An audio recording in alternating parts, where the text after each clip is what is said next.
here during right. Hello, everybody. Hello, everybody. All right. A lot of glad to be here. And things over here. Also, tell people where you're from so we can get an idea of who's there. Oh, great. Hello, Portland. I know Allison is in Costa Rica. Yeah. Okay. So everyone who's joining, thank you so much for tuning in this morning or afternoon or evening, wherever you are in the world. And please bear with us for 1 to 2 more minutes as we get the tech set up. There's a lot of moving parts for this one today. So we'll just fix the sound on so we hear it better after a while. Okay. Okay. Do you see my laptop though? We can't just switch out mine with yours. No, not. Okay. Okay. I'm not even gonna pretend like I know how he did all this. Okay. Are you guys ready to get going? For sure. Okay. Can I just hear everyone who's on Zoom say hello real quick so I can make sure we can hear you? Hi, can you hear me? Yes. That was Michael. We could hear you. Can you hear me? It's Aaron. Okay, there's Aaron. Hey. Hello? Okay, now we can hear you, Brandon. Couldn't hear you for a second. Okay. We can hear you now. Nice to see you. Good to see you guys. Nice to see you, Brandon. Nice seeing you again. Good seeing you guys, man. And Danielle, can you say hey? I am. Can you hear me? Yes. Okay, cool. We can hear you. Great. All right. I think we can hear everyone. All right. I'm going to kick it off and then I'm going to hand it over to you, Crystal. Are you cool with that? And don't get all shy now. And don't forget, you got to use a microphone. So we're all, I think, a little bit nervous, a little bit excited about doing this today. This was really just the inspiration of a conversation that Crystal and I had in the park a couple weeks ago when things were real kind of heavy and intense here in Chicago. And we just wanted to connect with each other and make sure that we were doing okay. And also we're kind of asking ourselves a question that we are always asking, which is kind of what do we feel like we could do to help? How can we feel like we're contributing to what's going on in the world right now in a positive way? And so we just had this conversation, which was really philosophical about kind of stories. And, you know, Crystal was sharing more of her personal story with me than I'd ever heard. And I've known her for a couple of years now, and we hang and have drinks and everything. And it was like really just beautiful to see her open up to me on another level and tell me more about her story. And I was sharing some of my story. And then we were really just talking about how we all collectively are at this moment in time where we need to figure out how, as a human species, to come together and tell a different story going forward than the one that we've been kind of living with to date.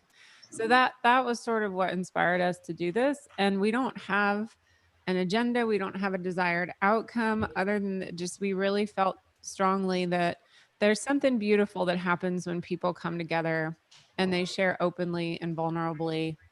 And I know for me, it always makes me just feel more love and more connection. So like, if that's what comes out of today, then awesome. But there's also, you know, there's different generations here. There's people from different cultural backgrounds here. And I think we're also looking to explore kind of how listening and connecting helps us feel more love. But then also like, what are some of the stories that we want to imagine going forward from here? Like, how do we see what could be better, knowing that it's not a me telling someone else how they could be better or that the world is so messed up, but really looking at ourselves and looking at our own stories and how we've made change in our lives, how we've changed the story we've lived in, how that's led to something more beautiful happening for us, and how we kind of want to just explore that that's on offer for people in general. You want to jump in? Sure. Hello, everyone. My name is Crystal Burns. I'm the parent of Patrick Jamar here. And to piggyback off of what Mara said is, I think it's important that we all tell our story, but have ears of love and compassion and understanding, and like kind of just like take all of the what's been placed on the idea away and just start at a blank sheet when we're listening to one another and trying to find a way to show that we're all similar and we all have been through, not all, but some similar things of trauma, happiness, joy, or whatever it may be. To take a leap together is what I'm pretty much trying to say. I think I said this earlier. We have to leap together into this next century, and we can't do it alone. I can't do it without you. I can't do it without, we got to leap together for the future, for our children's children. And I think that's what listening and taking all the labels off of individuals that have been placed, and just kind of like just listen so that we can connect and just leap together into the future. And change the story of division. Change the story of division within your home, within how they label what a marriage looks like, or whatever sector that they have placed on your truth. Let's take it off, but we have to do that together. It's not an individual thing. So that's what I'm hoping to be able to my piece that I have in this body that we all share together. That's what my part is. And thank you guys for all being here and having me. Go around for the Zoom participants to introducing themselves. Yeah. Okay, who wants to go first? Aaron, Michael, Brandon, Danielle, whoever wants to go first.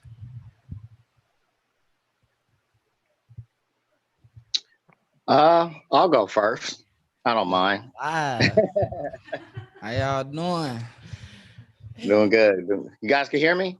You can't hear Brandon. All right, let's see. We can hear you. Okay. So, Mike. Oh, man. No, I don't think so.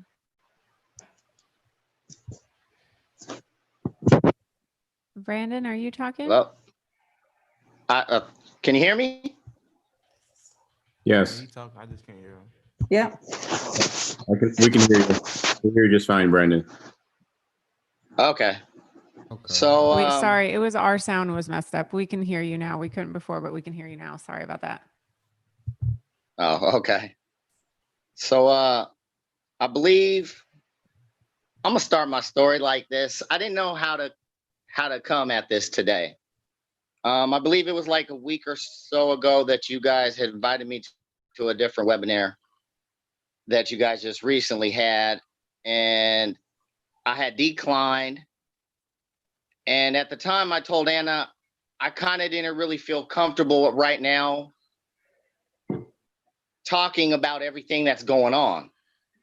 I told her that I was confused. At the moment, she didn't understand what it was, and maybe I didn't fully understand it myself. So a few days ago, me and Anna had an interview with each other, and she had asked the question. She said, "Can you tell me what you meant by you were feeling confused at the moment?" And I said, "Okay, well, bear with me. I don't know how to really explain it." So my story is my mom's white, my dad is black. They both came from two different worlds, not only being black and white, but my dad is from the streets. My mom grew up in a well-to-do church family. So being born into this world, I was already born into multiple worlds already, black and white, criminal and non-criminal worlds. So my mom was actually, she was not accepted by her family when they found out she was pregnant with me. So I didn't really know my white side of my family. I grew up around my black side of the family All I know is being black. I know how society looks at me, how they treat me, all of that. My mom moved us away and she put us into a predominantly white society where I always felt as an outcast. I was one of four black kids in the school that I went to. So I always felt out of place. I never felt like I belonged. I went to prison at the age of 18 and did 15 years. I've been home for 3 years now. During that 15-year span, well, I'll say from the age of 13 to about 33. I'm 38 this right now, by the way. So from about 13 to 33, I lived a criminal life. I was gang banging. That's the road I chose to go down and put them in a coma.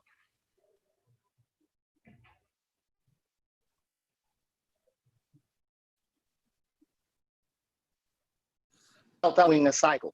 My father had left us and abandoned us. I now left my child and abandoned her. Fast forward, I'm home. I come home and it seems like since 2017 up until now, it's been nothing but chaos out here in this world.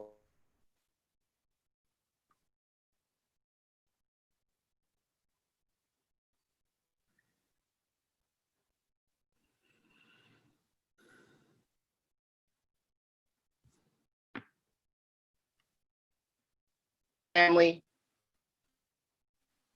I lost my sister right before I got out of prison to cancer.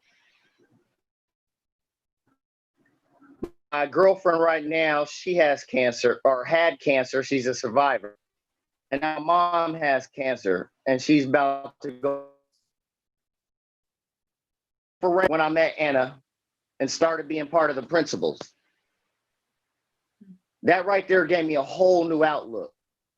But yet society still didn't look at me as something new. I'm still a black man who committed crimes. But inside, I've been torn lately because I am black and white. And I see all this division out here in this world. It's black and white division. And being a person from both sides of the track, I've been so torn between what's black, what's white. I've been torn between what can I do? How can I help somebody? How can I help my own people? Well, then again, who are my people? The blacks, the whites? Do I choose? Does one look at me different for standing against the other side? I also work for the city, which means I work hand in hand with the police daily. But I've grown to build relationships with these police because it's the same police I see on a daily basis. And so then I felt torn again. I felt even more confused. I'm like, well, wait a minute. Here you people are. You're the ones who are supposed to be serving and protecting. But now you guys is out here killing everybody. But I know you guys aren't the ones doing it because I've grown to like you, which, you know, was confusing to me in another sense. So I've just been in this real confused state as of lately about where do I stand? What's my place? Or what can I do? Anna said something to me. She says, but Brandon, you are doing so much right now by talking, by letting everybody know. And I guess the only thing that I could say to anybody is, through all of this, I've looked at everything. I look at the history of man, the history of all of us. All I know is no matter what it is that we've gone through as a people, wars, plagues, pandemics, earthquakes, whatever it is, We are so freaking resilient out here in this world. It's ridiculous. I don't have the answers. I don't even have the answers for my own confusion right now. All I know is the resilience of us all as a society is so freaking strong. If you just look at our story, we've gone through it all. There ain't nothing that we haven't gone through as a people. So I know we'll make it through all of this. I know whatever my place is in this world, I know it is that what I'm doing right now is just a voice, but this voice is powerful. Everybody that's here today that's speaking, your voice is powerful. And I think that's just how we get all this started. I think that's how we make our changes.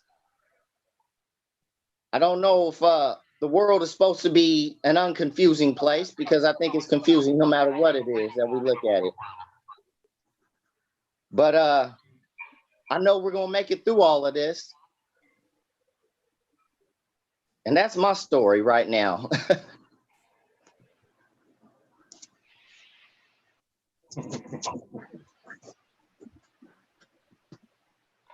Yeah, you went crazy. Wow.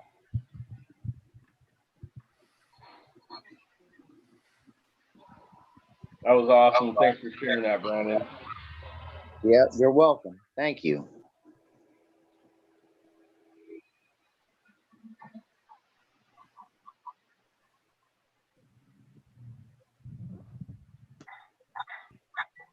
You know what's amazing is that we're two completely different people, but we have so many parallels in our life, bro. Really, we really do. Absolutely.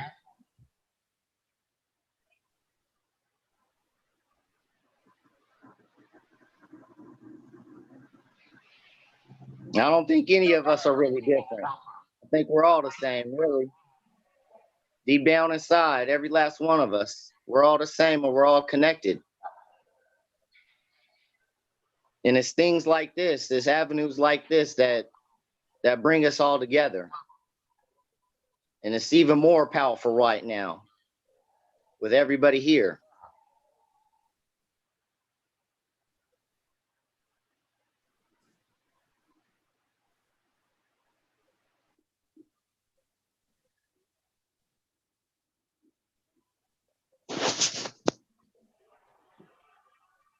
I was just going to let the people watching know that we did sort of have a tiny plan of kind of letting everyone share their stories, and then we'll take questions from the Zoomers or live streamers kind of in the second half of this. So in case you were wondering.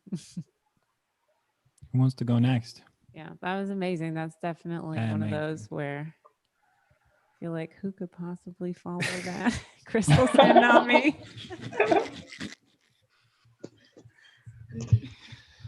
I want to make a comment though. I want to make a comment. What Mike was saying about the seeing people as one instead of seeing them as opposites. Like that's the key. That's gonna make us see the change that we want to see in the world, is that we come together as one, bring that unity. Like if like everybody see people as people instead of seeing them as the different side or the opposite just because they live in Africa and we live in Ohio. You feel me? We all the same people. Like even though we all different, we all the same in certain ways. You feel me? Like I say all the time, we all bleed the same, we eat the same. We just come from different areas and live different perspectives. Everybody's living their lifestyle the best way that they can.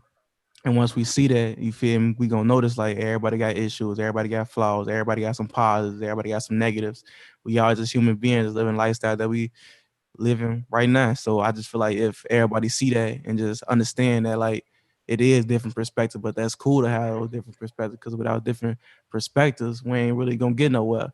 So you feel me? It's like a team thing. So we all come together as one, build that bridge, and we gonna start seeing the change that we want to see. It's a team effort. You feel me? Like Ma was saying, you feel me? She can't do it, I can't do it. We all gotta do it. We all gotta come together. That's my 2 cents.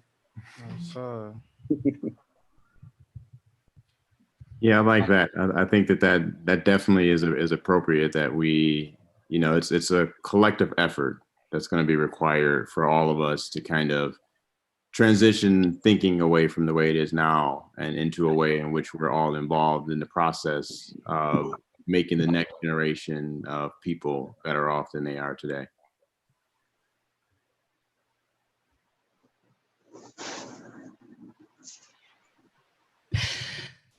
So we were talking, and it's been like noise in my head for a long time prior to all of this taking place.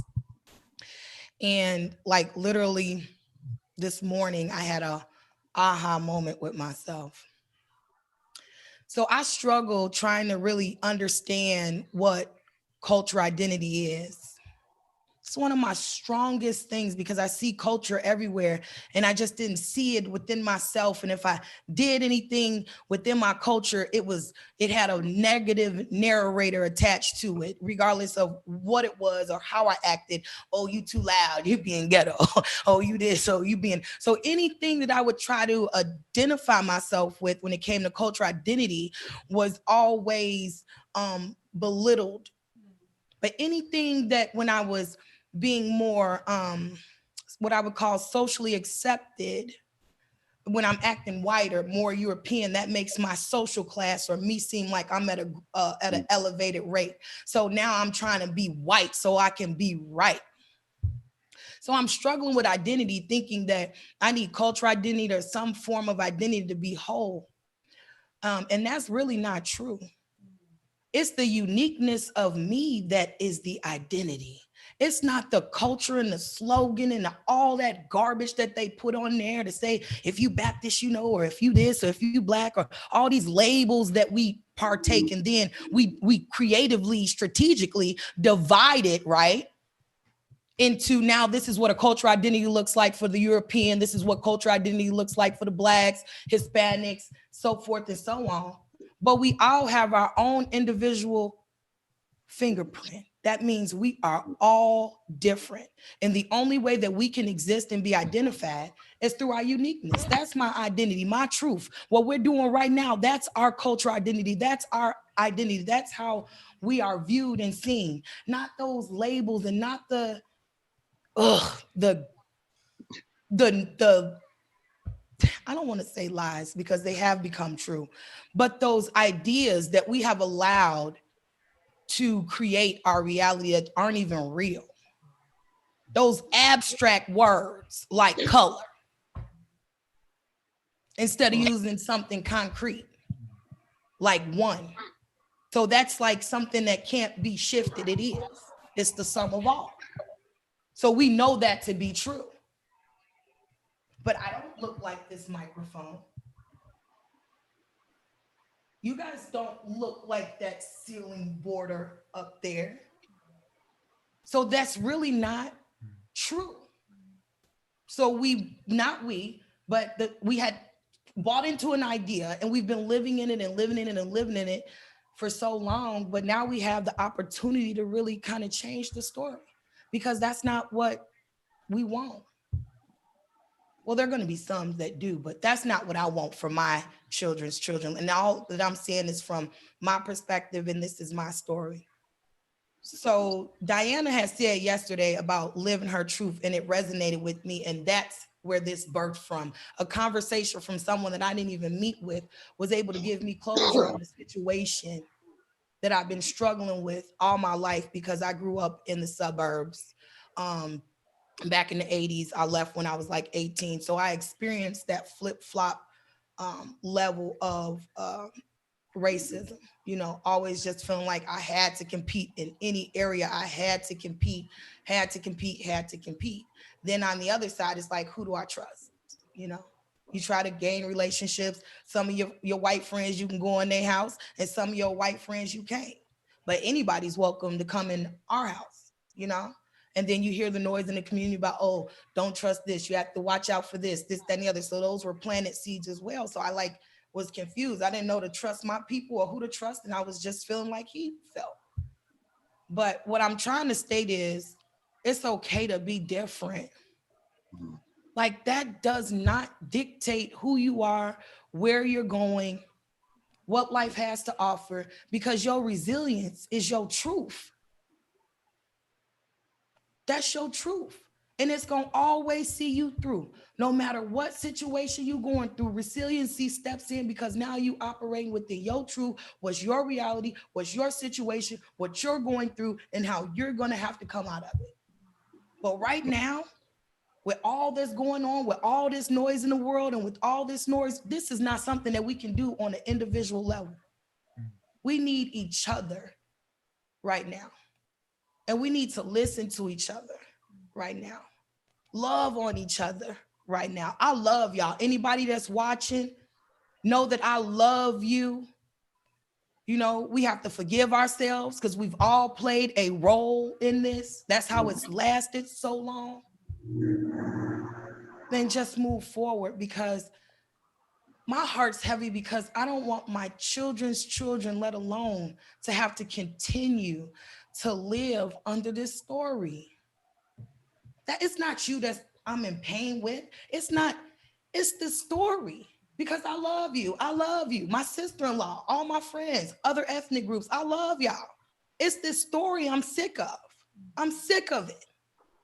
That's what hurts. The stories that I've heard of the lynching of my people, not the physical that I've experienced. Yeah, we have social, systematic racism, and that needs to be addressed. And that is a one body issue. I'm gonna be honest. There are some things that other, unfortunately, cannot really step in and say, because we're gonna have to step in and be the ones to move that movement because we experienced it. That's just like telling you how to get over or do something that you've never experienced and then consider that knowledge. So I have to say that knowledge is not only education, but if you look at the definition, it's experience as well. But then whenever it comes to trying to repair, we never go amongst each other to try to do it. We always get the philosophers, the great PhDs that are coming to the community and tell us how we need to fix ourselves instead of giving us the resources that we need to be able to pull ourselves up from our bootstraps and quote unquote, I guess what the result would be from that is produce more civilized, economic, suitable beings in society, instead of all of the jargon that they've created as far as how everything you look at is negative. COVID, oh, jail system, oh. You know, we always at the height of everything, anything negative, you can look and see us right there like, yeah, like we number one, yeah. It's so systematic, it's sick. So I'm saying that it's lack of resources at times, lack of understanding, and that love when your back is so against the wall and you become confused and you be divided and torn within yourself. To where now not only are you operating within this space, but now you got to take the time to heal yourself. From not something that you did, but from what was just created from other people's ideas that came and took over your space, your mental space. So again, I just want to say I love everybody because I can't love myself unless I love everybody, and know that it's okay to have your own identity. And I just say that to say black, white, mixed, because my nephew is mixed. My cousins are mixed. Love yourself wholly because of your truth of who you are. And then once we can separate that from systematic or social, however, and just know that we are somebody just because we exist and because we all bleed the same. We all struggle in certain emotional areas, and just I wish things could be different. I sometimes, and this is no smack to anything, I used to say, I wonder if I was white, would my life be so hard at times as a Black single mother in this country? And then every situation or opportunity I step in, it's lack, and it looks like it's lack of me, but it's lack of conditions that this system has not only placed on my families and ancestors, but it's a generational curse of oppression that I carry. And I don't want to pass that down to my son. I don't want to pass oppression down to the next generations, you know? And that's what hurts, because I know how I feel to go without. I saw my mama work 3 jobs. I seen my grandma work hard. And when I go back up, then I can see the plantation and I can see the cotton. We think we so free. We just got off the plantation. We just were able to go to school and get an education in the 60s. Like, this was yesterday. And when you in a system that is pushing you to get over it, you ain't good enough. Oh, education is for all. That is not true. Everybody can't go to college if they trying to survive and eat. Just to survive, because they don't have generational wealth. Because they come from a red-lined community. Now, this is my truth. This might not be for everybody else. This is my truth.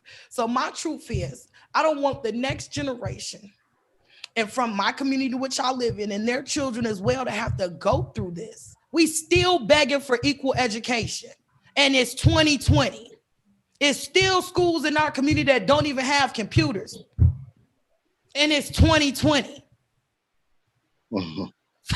So it's just small things like that I'm trying to grasp and understand. So I'm in a confused state as well, my brothers and sisters. I'm confused too, because I'm trying to figure out what's going on and what's going to make it right. So what do we need to do differently? Because we can always say the negative effects of something. And that's all it is. Oh, it's bad budgeting. They don't know how to spend their money properly. They need better leadership and better CPAs and blah, blah. You know, it's financial issues. You just don't know how to save money. When there's no money to save, the moment you get a check, it's gone, because you 250% below poverty in a wealthy country that's getting ready to transfer so much wealth from the baby boomers that are getting ready to, change hands of money. And I look at it and I'm like, well, it's just, I love everybody. That's all But I so don't want to live in this space. And that's why I say we have to leap together.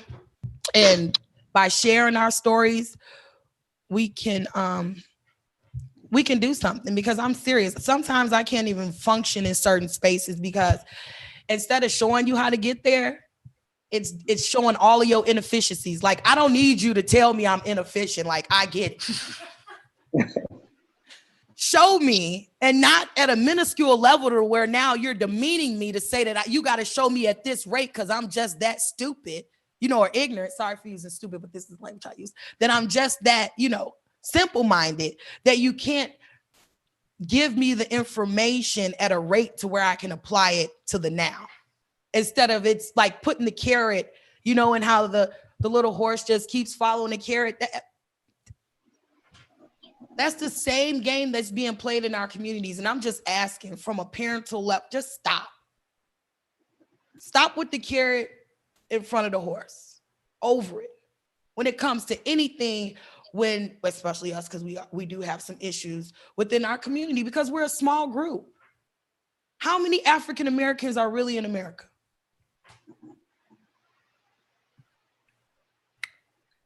For about maybe 45 million.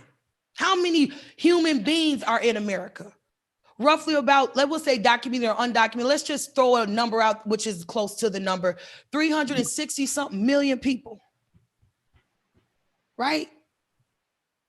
This small number of 45 million people been begging for 400 years. That's where I get confused. It's not so much, I get anxious a little bit, just trying to figure out what's the solution. What's the solution? What's the solution? Because this is not like they're going to put a dent in the GDP or anything like that. That's a small freaking group. So what's stopping you from doing what's right?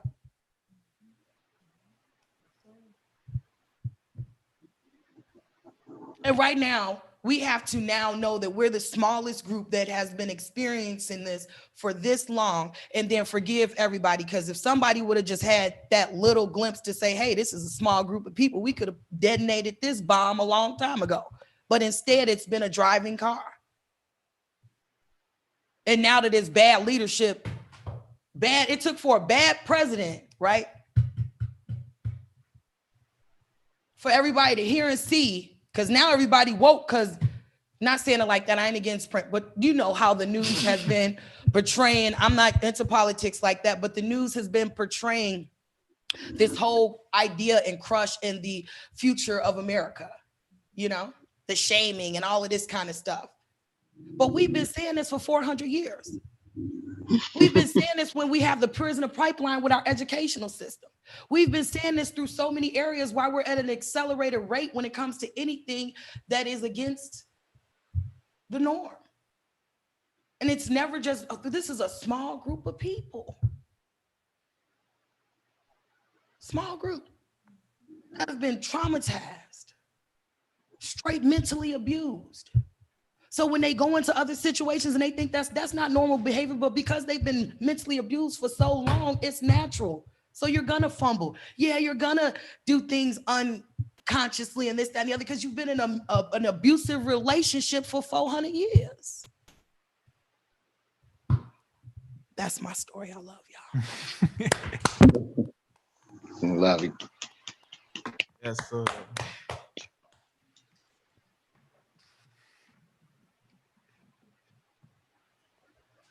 And I think that a lot of the change comes from having these conversations, right? And having an ability to share the stories that we have and how we have all this connectedness and these experiences that are on the face, they're unique, but in reality, they're human stories, they're human experiences. And I think it's important for us to continue to do that because I think what's happened, you know, as it relates to us is that we have been seen in this country as less than human. And we've been treated that way, and we continue to be treated that way. And I think that as we continue to talk about our stories and share our stories so that we can humanize our race in a way so that we can get treated in a way that we deserve to be.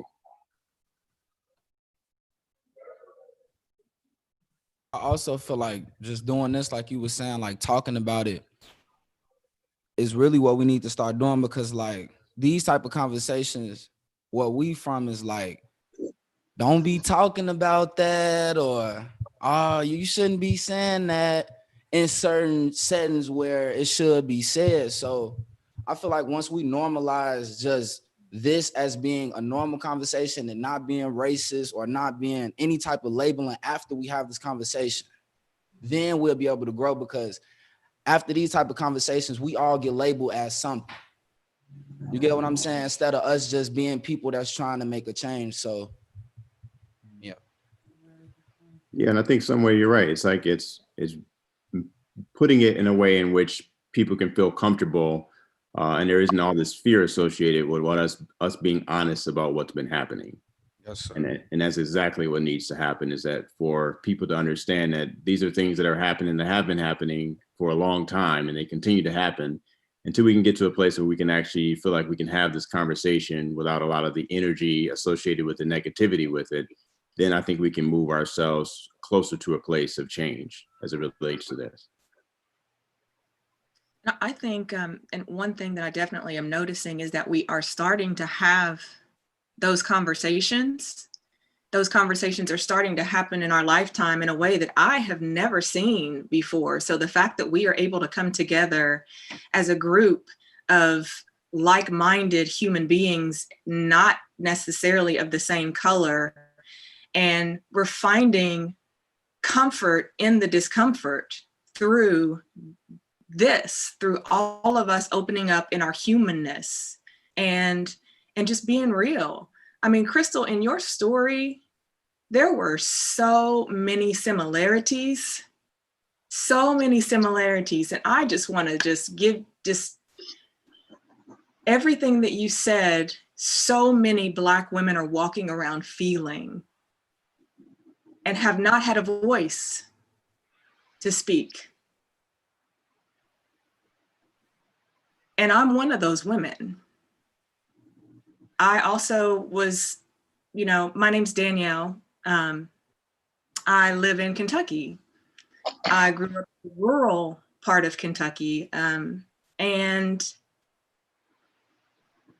was put into a predominantly white private school by my grandmother because she knew that one thing nobody could ever take away from me was my education.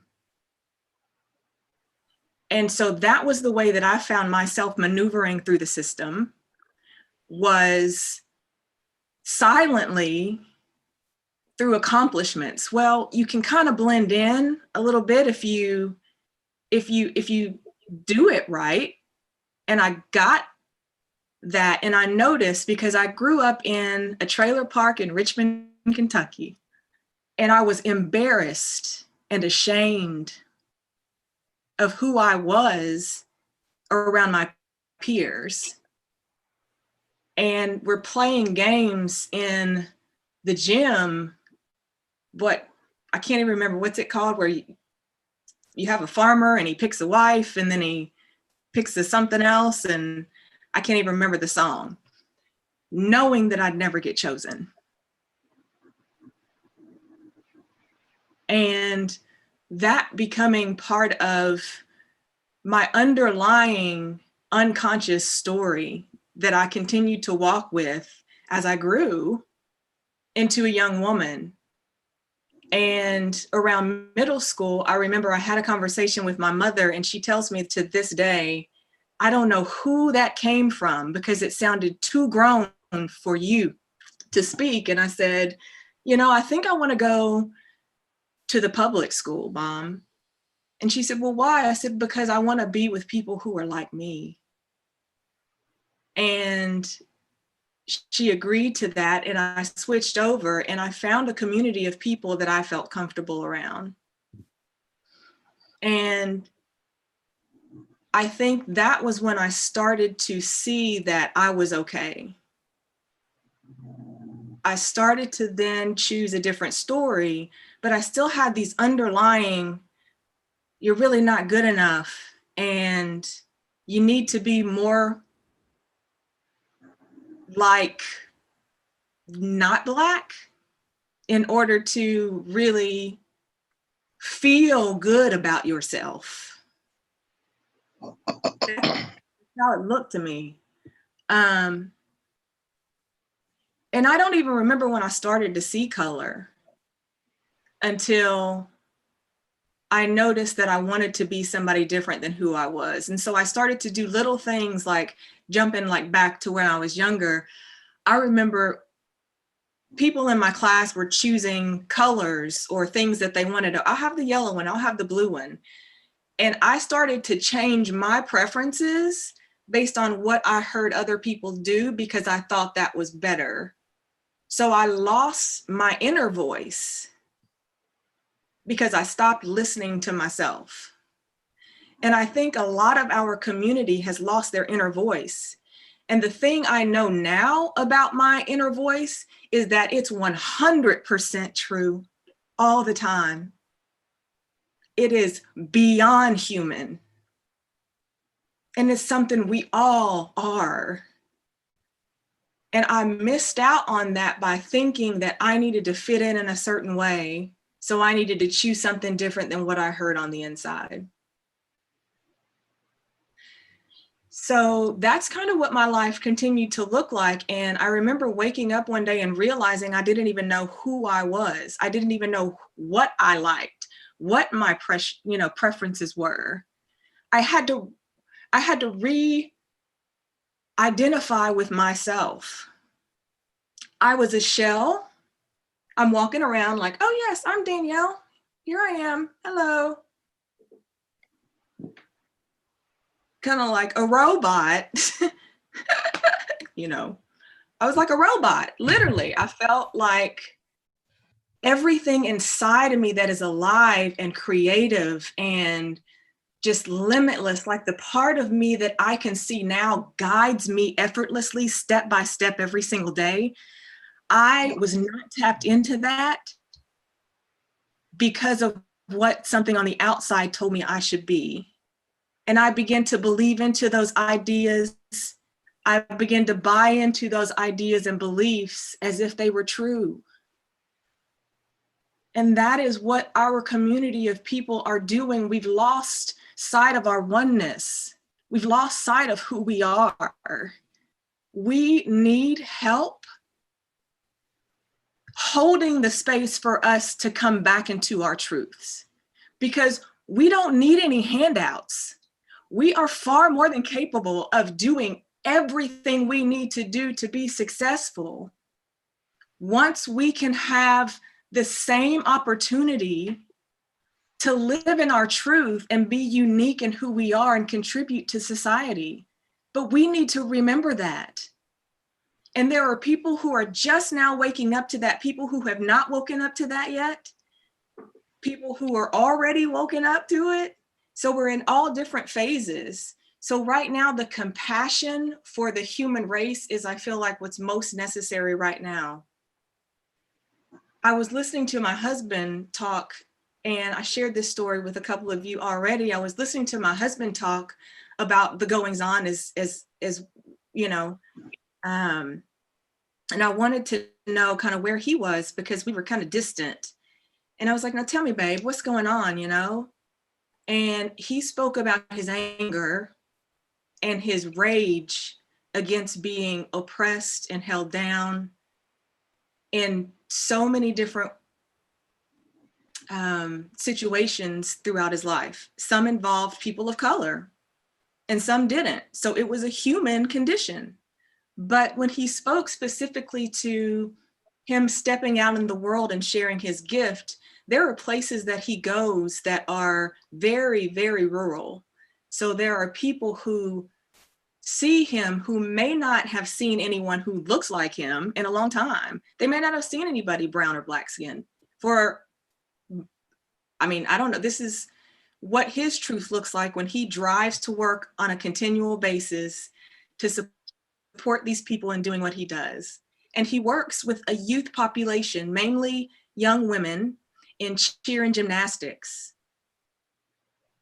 And he was angry because he felt like he had to go in and do more than just so he could get by. Like, okay, in order for me to get this job, I need to exceed, I need to excel, I have to do better than. And I know a lot of people in African-American homes, the story that they hear way too young, the story and the conversation I've had to have with my 8 and 10-year-old children over the last couple of weeks, y'all, is that I don't want you to see color, but I want you to know some people will see it in you. And you're probably gonna have to work harder, and you're gonna have to be smarter, and you're gonna need to be a step ahead so that you can fill in the blank. And so that is what my husband's life has looked like. And I'm probably rambling right now, but anyway,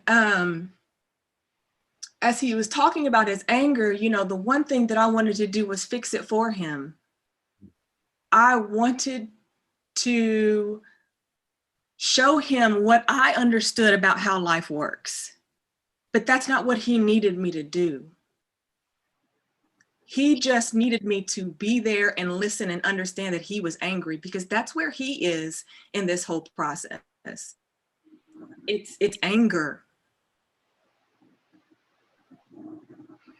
And he couldn't understand why he had to be somebody different other than who he was in order to be successful in the world. So as I'm thinking in my head, like, what can I say to him to make it feel better? What can I do or say in this moment to let him know that we can be hopeful, or we can find hope, or what, you know, I was just kind of looking for something. And then I noticed I'm not even listening. I'm not listening. I'm finding what I think is going to be the right thing to say next.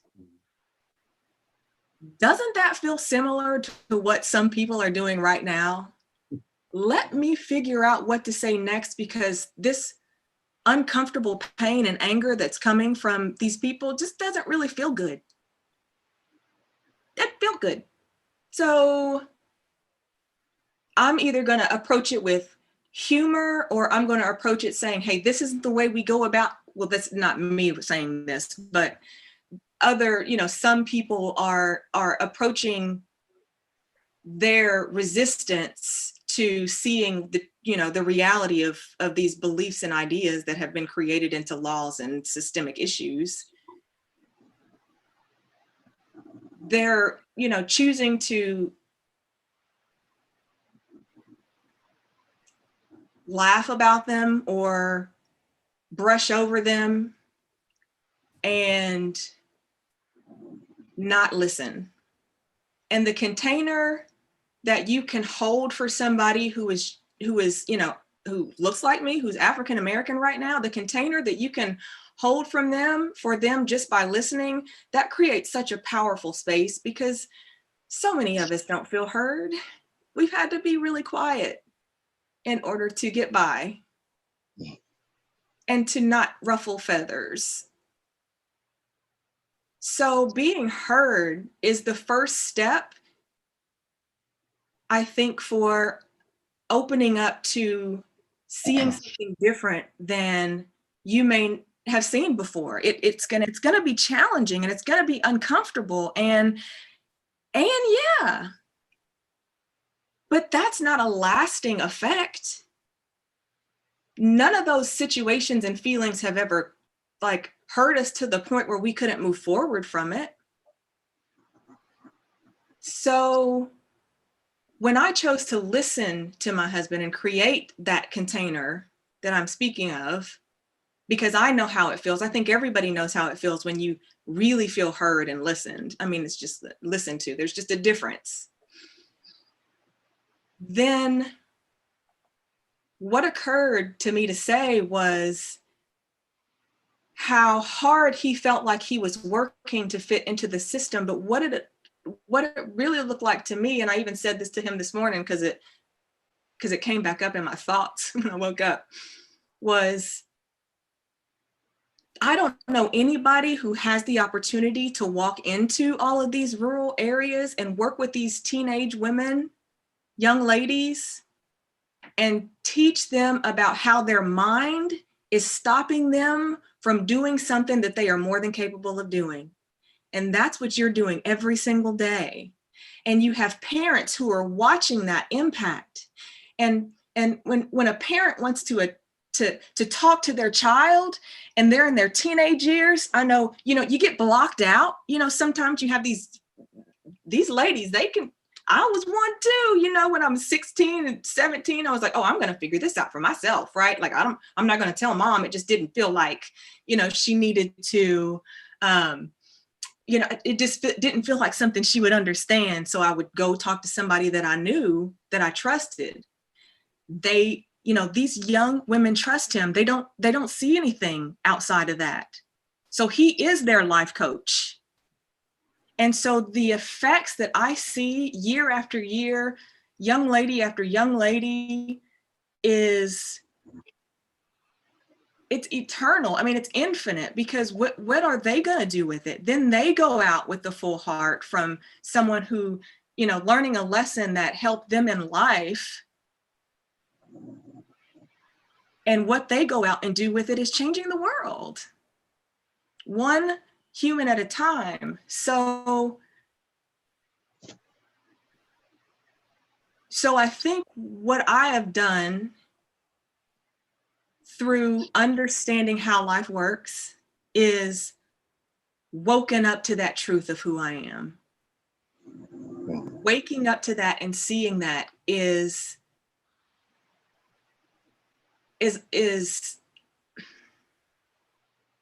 it's like, wow, how come nobody ever told me? How come nobody ever told me? And to see us having these conversations to be able to move life forward, but we're not there yet. I mean, I myself, and I know, Brandon had even said he's in the state of confusion. It's been sadness for me. But in this discomfort, it's going to require trust. It's going to require trust without expectations or timelines. Knowing that as we continue to commit to moving forward with challenging the ideas and beliefs that were put into place that has us moving in a society that we have not questioned for so long, as we are waking up to that, there's chaos and conflict. There's the storm before the calm, you know? And we can be the calm now, because we can see for ourselves a glimpse of what is possible. Because even what we're able to see is not even a fraction of what is truly available to us to tap into and use in ways that we haven't even thought of right now, to create solutions for our generations to come. So I really feel like that this is a paramount time in our nation's history.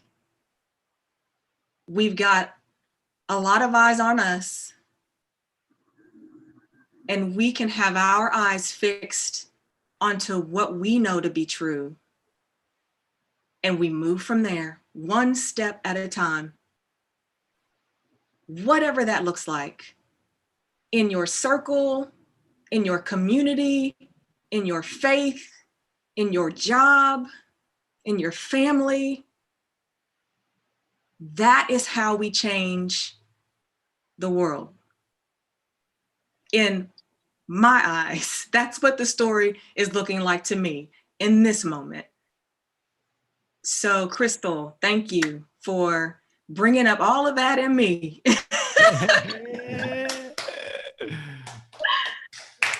Thank you. Yeah. Thank you. That was beautiful. That was great, Danielle. Thank you.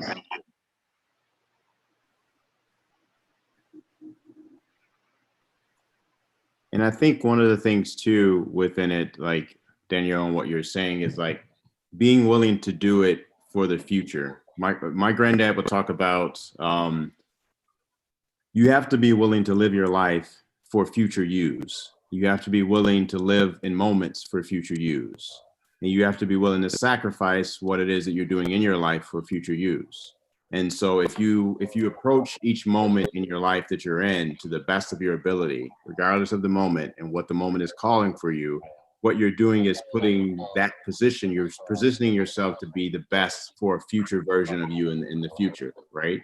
And so me, as a Black man in America, in a lot of the situations that I found myself in early in my career, where I was one of the only in a lot of rooms where there weren't people who looked like me or sounded like me, but because of the way my granddad raised me and taught me about what it meant to be a man first, and also what it meant in this country to be a Black man, I understood that I represented something for all people who looked like me or sounded like me or came from areas similar to mine. And so for that, I would always approach those moments and make sure that what I was doing was to the best of my ability, so that the next person who came in or had an opportunity who looked like me would be given the same chance that I had. And so there always were things that I couldn't say and couldn't do. There are always certain ways I couldn't express myself as it related to certain things when it relates to anger or frustration sometimes. But I always had to be aware of what is it that I can do to ensure that I'm doing the best thing, so that the next person who looks like me, who has an opportunity, who may even be better than I am, and more than likely they are, they'll get the same opportunity because of I was here first.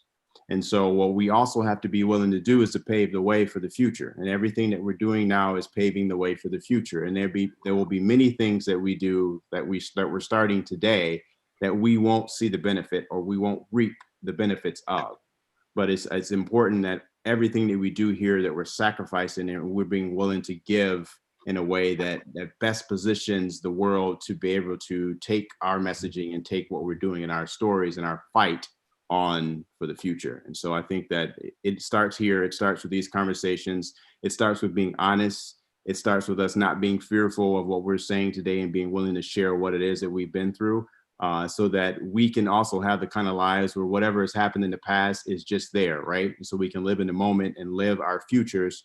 Like Brandon, for instance, it's your life is today, your life is tomorrow. If we get to see the day after that, regardless of what happened in the past, you are who you are today.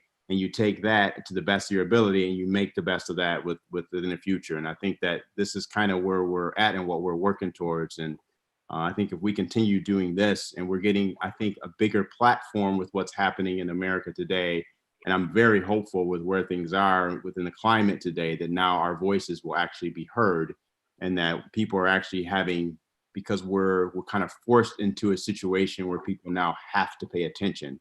And so what we have to do then is seize the opportunity of where we are, where now the attention is on us, to the best of our ability, to make sure our voices and our messages and our stories are continuing to be heard.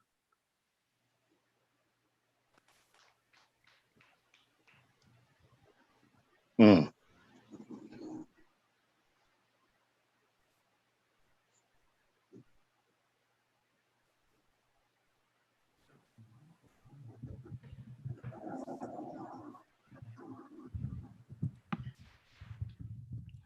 We want to hear from Michael and Anna. You know, y'all got that fire too. Come on, Anna. Hey. Hey, Michael. Hey guys. You good, Michael? Oh man, are you kidding me? After following Danielle and You Crystal, gotta do I that. You all gotta of do that. that. Please, please, please. Hi everybody. My name is Michael Nemo, and I'm coming to you today from Eugene, Oregon. I'm a teacher for the Inside Alliance, and I met Anna when I was incarcerated. I love this topic. I love the play on words, change history, and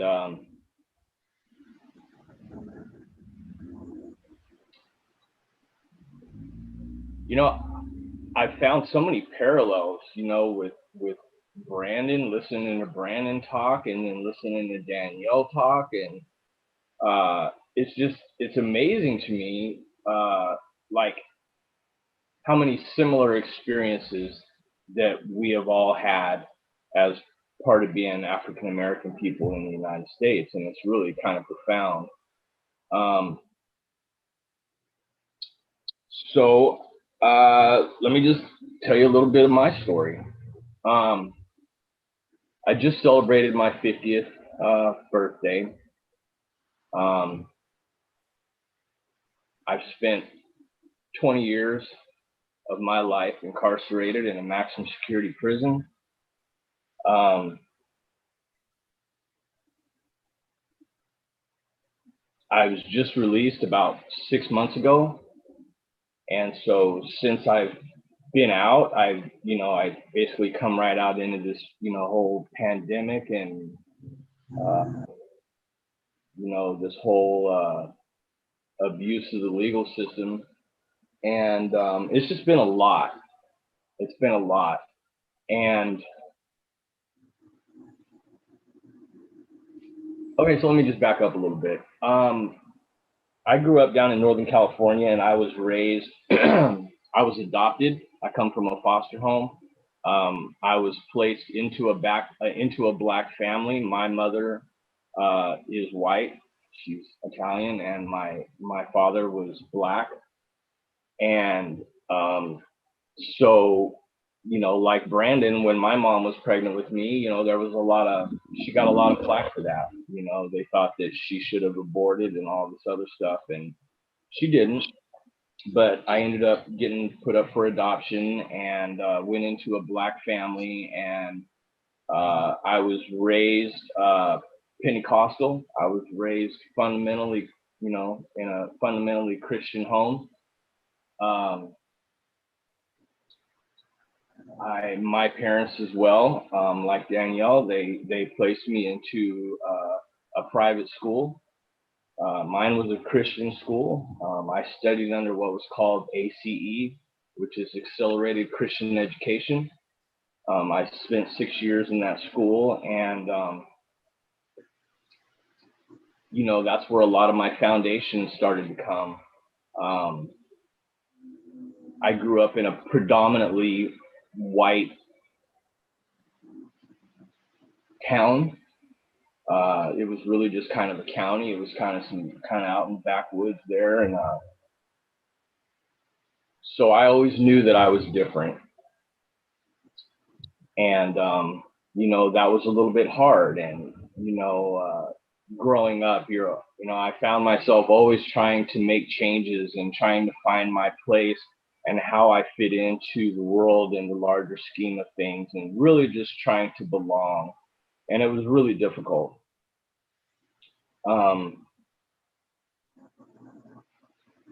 I don't want to stray from my thoughts here. I don't want to. So anyway, I had a good foundation, but I still didn't belong. I didn't feel like I fit in anywhere. I didn't feel like, you know, I didn't feel like I had any peers. And so I started trying to compensate for that. Growing up and being raised in a predominantly white, you know, area and community and neighborhood, you know, I found myself, you know, making changes within myself in order to fit in. I started talking a certain way. I started acting a certain way. I became a gang member at a very young age, and I became a drug dealer at a very young age. And you know, these are all things that, you know, started to define my life, and I ended up, you know, going down and making decisions that were not the best decisions for me to make. Obviously, I spent 20 years in freaking prison, so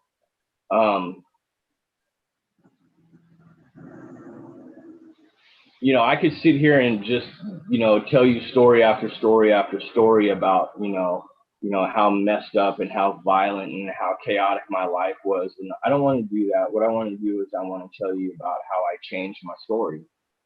And the way that I changed my story was I listened. Ultimately, that was the one thing that helped me to change my story. Instead of going into the situation and feeling and believing that I had all the answers or that I needed to figure out the answers for myself, I just started listening. And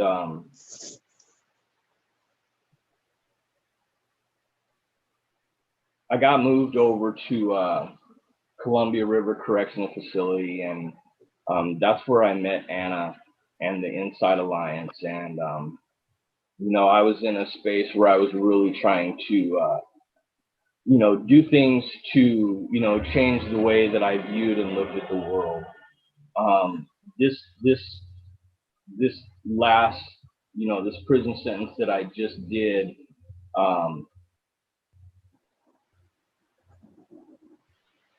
I had some automatic weapons in my house, and you know, being a felon, of course, I'm not supposed to own weapons, and you know, not only did I own weapons, but I had assault weapons, so that was not a smart decision. And so I realized that, you know, there was a part of me that I was still bringing from my past, that I was still bringing into my present reality today. And, you know, my whole belief behind my Second Amendment rights, and just, you know, I'm an American and I have a right to carry a firearm, and blah, you know, just. So I realized that I had some convoluted thinking about, you know, my rights as far as, you know, owning and possessing firearms. And so I realized that, you know, I needed to take a look at that. And so, you know, I saw this little flyer for Anna's class called Insight to Wellbeing, and it talked about thinking. And I'm like, well, you know, I've got some thinking issues going on, and so let me go check this out. And so I did, and I didn't go into the group and into the class with any preformed, you know, what do you call it? Like, you know, like I didn't have any opinions. I went in there with an open mind, and I was willing to listen and hopefully learn something new that would help me not find myself in this kind of situation again. And so that's what I did. And what I took into that class was just a willingness to listen. And while listening, I was educated. I learned some things. You know, I learned about, you know, separate realities, and I learned about, you know, mind and thought and consciousness, and, you know, the three principles. And I learned so much, but it was so much more than that. It was so much more than that, because when I finally had my profound insight that has led me and got me to sitting here talking to all of these people, there's a lot of people out there, you know, talking to you guys today and sharing my story with you, I was, well, I listened. And when I had that profound moment, I realized, like, it's all in my head. Like, everything that I'm going through and everything that I'm experiencing, like the difficulties that I feel like I'm experiencing in my life, is all based on thought. I mean, don't get me wrong, there's like real life situations that happen and you have to compensate and deal with that.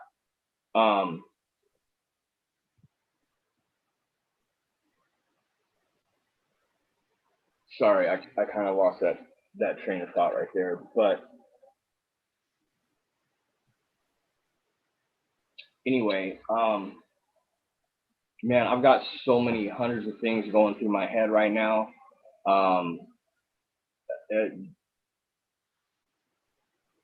Once I learned and I had my insights into this understanding, and I really started understanding the role that I played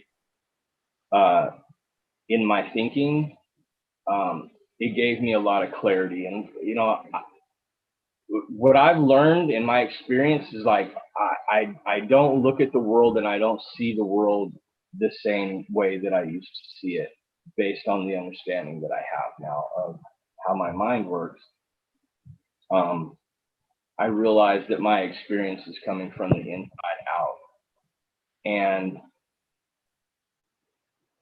there's a whole nother conversation that goes along with that when you think about how a person experiences racism. It's like, okay, well, if I'm experiencing racism and my experience of racism comes from the inside out, then, you know, maybe I need to sit down and have a look at, you know, how that thinking is affecting my experience. You know, I mean, that's a whole nother conversation. But anyway, I met Anna. I went through the class. It was a life-defining moment for me. It was amazing. And my life has never been the same since. So flash forward 7 months now with being released from prison and being out here and, you know, dealing with everything that we're dealing with, and, you know, as a teacher wanting to teach but not being able to teach is horrible. It's really, really frustrating, especially in, you know, with what we're all experiencing right now as a community, as a nation, as a global population. Like, we're all experiencing the same thing right now. And so, in spite of the fact that I have this innate wisdom and this resilience, I still struggle. And the one thing that I've been struggling with lately is fear, my own personal fears. And the reason that I feel afraid, okay, and you know, it's I feel a calling. I feel that based on everything that I've been through and experienced in my life, I feel like I have a purpose. And as crazy as it sounds, I feel really, really drawn towards working with corrections officials and law enforcement, really like directly with law enforcement. And my fear comes from the fact that, well, my fear comes from thinking, all right? But really what it is that, I've got, I've got all this negative history, all these years in prison and just all the violence and the guns and the drugs and just, and the first thing that pops into my head was like, okay, well, now you want to work with law enforcement and you want to try to, share your experience and your understanding with them. But why are they going to want to listen to anything that you have to say? You know what I mean? They're the good guys. You're the bad guy. It's evident you've spent 20 years of your life in prison. This is just all thinking. This is just all thinking that I've been having. And so it's been a little bit discouraging because, well, I know that it's just thinking, and I know that, I'm just making up a bunch of shit. I'm just making up a bunch of stuff. I'm making up a story in my mind that doesn't exist. Like literally, I'm sitting here writing a fictional novel in my mind. And what I've noticed is that based on the story that I'm writing, that I currently write in my head from day to day and moment to moment, I'm realizing that based on the thinking that I'm having, like those thoughts cause me to change my behavior and the way that I might do things. And so, like, for example, the biggest thing that I see going on right now in our community is that nobody knows what to do.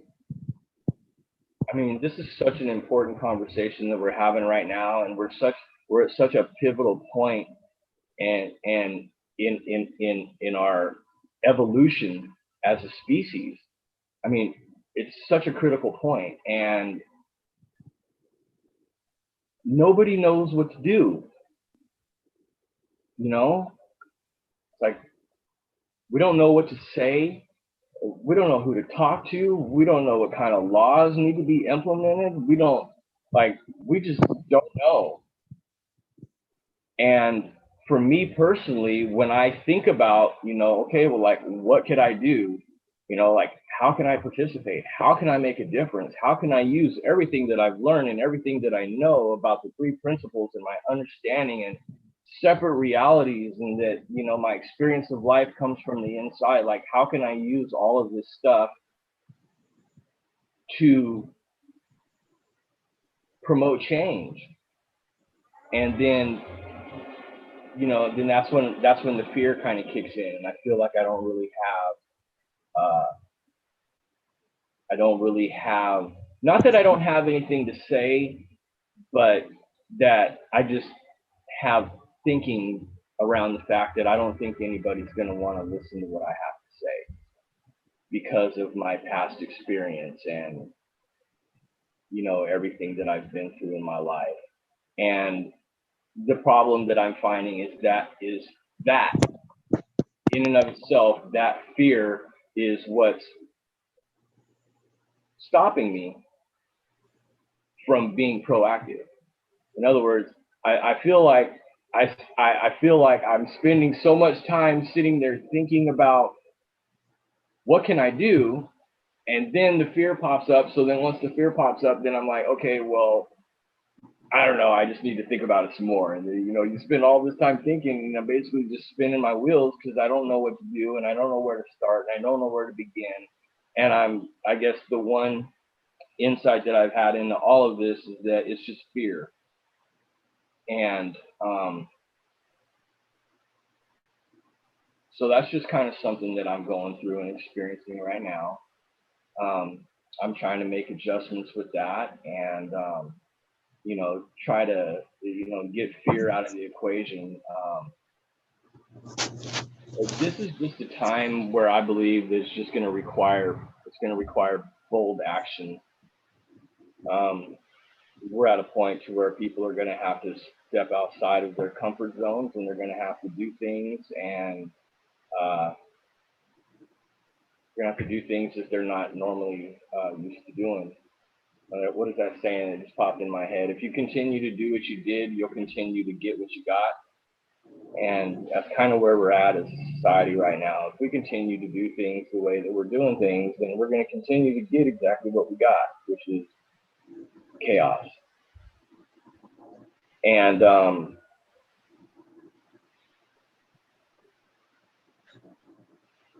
anyway, God, I hope that doesn't sound depressing or anything. So I, you know, it's like you want me to be vulnerable. You know, when I was asked to do this, they wanted me to be vulnerable, and so that's what I'm being vulnerable. I'm telling you, man, that I got a whole lot of thinking, and I got a whole lot of fear going on in my life right now because I don't know what I should do to participate in this change that's happening in our community. And based on that fear, it's prevented me from doing anything. And granted, we're in the middle of a pandemic, but there's still things that can be done. This right here is just one step. It's just one step towards, you know, doing something. And, you know, patience is another part of it. We're all just going to have to be really patient. So I'm really glad that I was asked to be a part of this. Thank you guys for asking me to participate in this.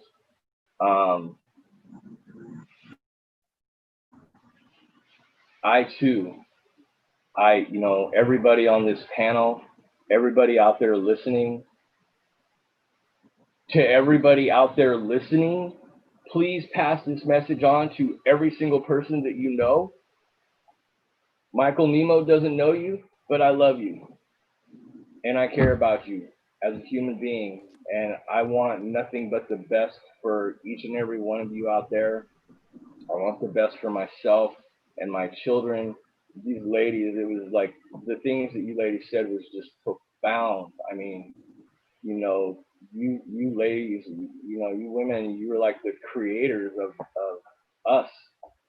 You know, you're the reason that we're here. And so listening and hearing your experience as mothers and Black women, it's very, very profound, and it makes me really emotional. And some of the stuff I heard is really just like wanted to yank a tear out of my eye. I'm trying to keep myself in check because I'm a tough guy. I'm not a sissy. But anyway, yeah, thank you for I just had a surgery yesterday, and so I'm a little bit still discombobulated. So I'm more than happy to answer questions. But as far as my thought process is concerned, I'm kind of all over the place. But I love you guys, and you know, my experience has been varied, and I'm just so honored, and I feel so blessed to just be a part of everything that I'm a part of today. And you know, if I could just say anything, I would just say to everybody listening, be conscientious and be aware of the fact that you have an innate wisdom inside of you that will guide you and will give you the answers that you need. And I've been experiencing this, and like it's all there. You just have to listen. You have to listen, and you have to trust. You have to trust yourself. You have to learn to trust that wisdom. That's been the hardest thing for me, is learning to trust that innate wisdom, because you know, we're so used to thinking that we don't even pay attention to the fact that we think anymore. It's just random. It's just habitual.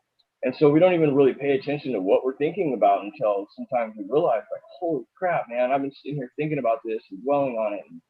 And I'm pissed off and angry, and I've worked myself into an emotional mess. And I mean, yeah, just,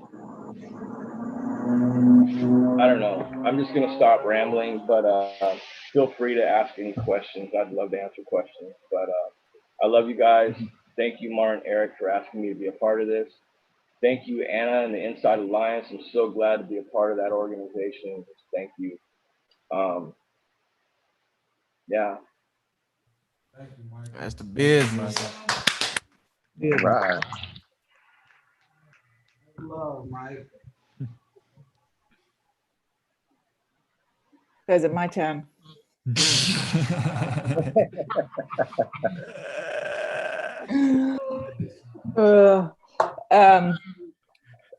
I feel like so much of my job at the moment is to listen, and I do, you know, and working in prison, I do so much speaking, and so I feel like I listen to, obviously, but I feel like at the moment with everything that's going on, I think listening is something that I'm really enjoying and learning from everybody. And I didn't come on that call yesterday because listening to Crystal and Danielle and Aaron, you blow me away. So I just really appreciate being on the same I don't know what you call it, panel as you guys. This is really inspiring, so thank you.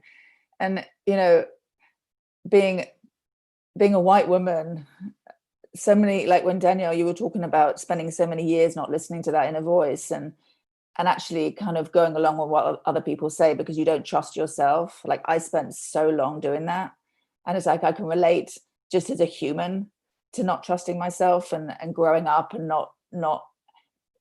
It's like I've been trying to like put words to all of this stuff because it's like I feel like I've lived this parallel kind of experience of having so much white privilege, which on some level I thought I could see, but there's such a whole level that I didn't see, that I'm just beginning to learn and kind of wake up to what I didn't know.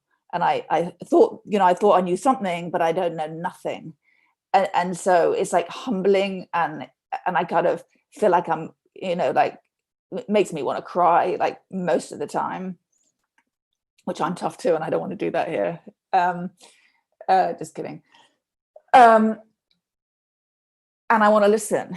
And also when I think about my history and growing up in England, which although there's parallels, it's very different. It was the way the system, the way like learning history. I never did shit in school and I never learned enough. And now I'm learning about American history and learning about British history and seeing that what I grew up with was very different here. You know, the police system that grew out of England was born on a principle of consent and not force.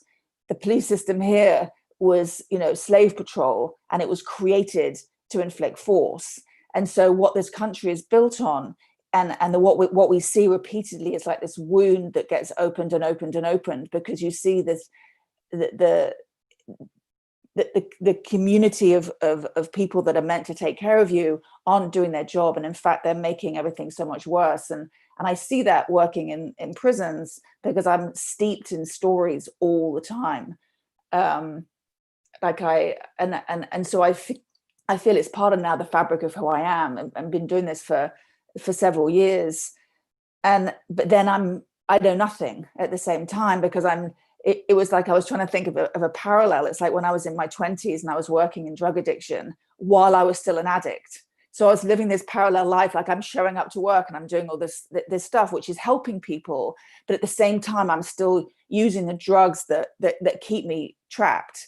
And so in the same way that I'm, you know, I feel like I spent my life trying to change things and trying to help, but at the same time, I'm benefiting from white privilege, and I don't even know it. I don't even realize how much the system is rigged in my favor, even though I thought that I knew it. So it's when I was talking to Brandon and asked what he was confused about, and I don't think it would be confusion, because it's just like it's this, I don't even know what the word to describe what's been going on for the last few weeks, is this constant kind of waking up to something new and learning and educating and listening and reading and everything. So I feel kind of why I wanted to go last, and why I'm like, I don't mind if I don't speak, because I just want to absorb and I want to listen, and I also can relate to everything that you're saying as human beings, but from a very different perspective. Like my struggles and what I've gone through is completely a different story. It's a completely different story, but the feelings and emotions and sense of me learning to kind of become who I am and getting a sense of my true self. And, like what you were saying, Danielle, is like waking up to who I really am. Like that means something to me. And I know what that feels like. And the more I wake up to who I am, the more I'm in my power and the more I feel I can create change. And I think that working in the prison system in this country with women, men, and youth, and it's like one person at a time, but when you see someone wake up to their true nature, you see someone wake up to how much power they have inside themselves, and then they go out into the world and then, create change or become leaders in their community or want to teach kids how they changed. It's like you see how the system changes and you see the ripple effect. And so every day I'm seeing the ripple effect of when someone recognizes their own true worth on the inside and understands how they're, like Michael was saying, how the mind works. It's like that's people start living completely different lives. And when Brandon and I were talking the other day, and he shares this great story, which I'm going to tell, but he works with the city, kind of doing all sorts of different cleanup of people and anyway situations. And I could never do it. I don't know how he does it. Anyway, but he was called to the Gresham police to clear up some situation that was happening. And when he was there with his boss, he's like, God, I know that police officer. I know that police officer. And then he's like, oh my God, he's that police officer that I was running away from my entire youth. He's that fucker, And so he went up to him and he introduced himself and said, hey, probably don't remember who I am, but we used to run into each other a lot when I was growing up. And he tried to rack his brain, and then he realized who he was, and he was like, you were that little shit that, I could never catch and would get into trouble and this, that, and the other. And he's like, and I called you to help me. Like, and just the disconnect of seeing, when, just even whoever talk about being a liability in the community because they haven't known better, or they've done the best they could, or they're just trying to get by in whatever situation. And it's, it's just, that's what happens. Them becoming an asset to the community in a whole different way. And so we were laughing about, rather than creating havoc on the streets, he's cleaning up the streets in a whole different capacity. And it's like, and that's where you see change coming from. And so, people that we work with, like here, Michael and Brandon, get inspired by what they're doing, and you take their stories back into prison, and then people start to realize, oh, I can do that too. Because if he can do it, I can do it, or she can do it, I can do it. And then they start to kind of gain, agency of their own life, because they realize that they have everything they need inside themselves to do whatever the fuck they want in life. And that everything that's been holding them back is just that old story that's like a old tape, in the head. And like Crystal was talking about, it's like that, just getting, once you start to see what that is, and it's just on repeat, and it's literally holding you down, and you can kind of recognize it for what it is and change the story and let it go, and then you live by that kind of who you really are inside, everything changes. And it's like I get the privilege to see that every single day. And so it's like, I know on some days I can think I have no idea what to do, because it seems like, how do we change the system? But then I know exactly what to do. It's like we're doing it in this conversation. We're doing it by people waking up to who they really are. And then it's like, and then I feel a little hopeless, because I'm like, okay, well, we can help people do better and live amazing lives and get their kids back and get their lives back, or live lives that they've never thought that was possible before. And I can't stop a policeman pulling them up on the side of the road and shooting there. Like I can't stop that. And then it's like, well, then we had the conversation with Michael and, you know, Brandon, and it's like, we need to work with the police. We need to work with the police, because they're human too. And not all police are bad, but there's people that have got mindsets that are so narrow, they can't see another perspective. And I know that for myself. And we know that all humans operate the same way. And so you see that if people have a different perspective, or they see life differently, or they see, like Michael was saying, the different realities that we all live in, there's a possibility for something to change. And not only have we seen people, you know, of not only people kind of go out and do amazing in all sorts of capacities, we've had, you know, white supremacists in our groups who you think there's no way they can change. There's just no way. They're just so rigid and so narrow-minded. And then they start to change, and they start to see, actually, no, we're all the same. Not in a universalizing language like, hey man, we're all the same. It's like, no, deeper than that, deeper than anything that I've looked at before. There's something that connects us. And if I'm that, then you are, and then we're, you know, why am I judging someone else on the color of their skin? It doesn't make sense to me. Like, and then they change. So there's constant ability to change, like anybody, or to uncover who you really are. You say change in a way that they should be something else. It's like, no, it's like getting rid of the layers of baggage and bullshit that we've been living in for so many years. Like, you know, and then it's like, I was going to say me included. It's like, of course, me included. I'm a human being, and it's, you know, all of us, and then live from a different place and find something that unites us and connects us, and move from there, and kind of, you know, jump in all this, you know, just kind of, I was about to quote Crystal again. I was like, I can't keep quoting her. I've got to say, you know, anyway, because I just think you're amazing, everybody. So I feel there's so much hope. And I think there's times I've kind of been sitting in despair, but then I don't want to dwell there, because it's not helpful, and it's not where I make my best decisions. It's not where I'm going to have great ideas about how to move forward. It's not the place where I'm going to see, okay, how do we get into the police? How do we work with police? Now, if I'm sitting in hopelessness that I can't make a difference, I'm not going to have any good ideas about how to do that.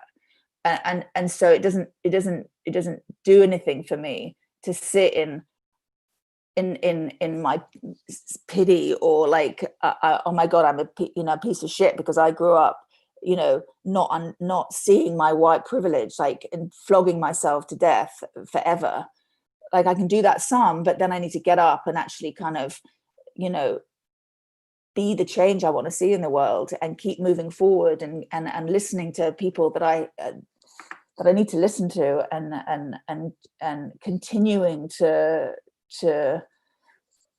be, we just continue, I don't know, to do what we're doing, and have these conversations, and to sit and just listen, and I just feel so grateful to be part of this conversation, because when I was saying to Mara, I was like, you don't need my voice. You don't need my voice. I'm just going to sit there, and, you know, just, you need people of, you know, who haven't had a voice for so long, and I've had a voice, and I feel like it's important for me to use it, but at the same time, it's important for me to listen. So I'm grateful. I'm really grateful for being in this country. I'm grateful for the opportunity to be so uncomfortable it fucking hurts, and learning about the history of this country in a whole different way than I ever thought that I would, and doing everything that I can do to make a difference, and that starts with me.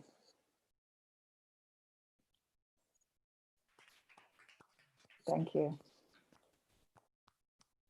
Well, you, Anna. Thank you,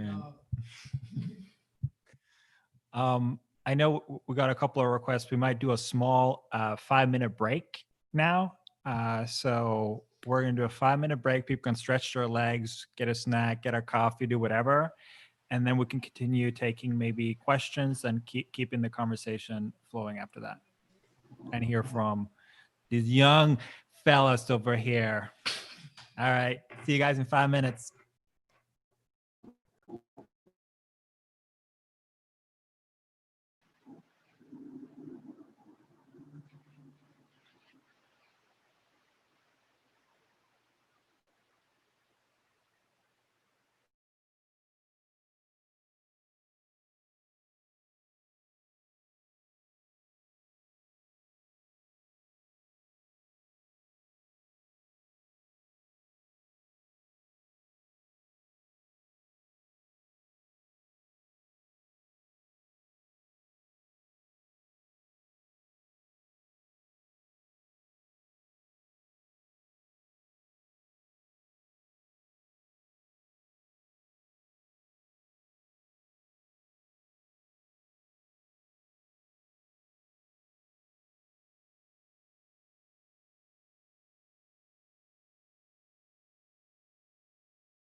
All right.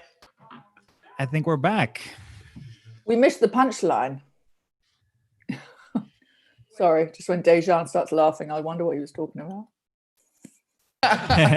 we're talking about you guys. That was an intriguing laugh. She's like, We're just chatting amongst ourselves and kind of Right. forgot we were on a live.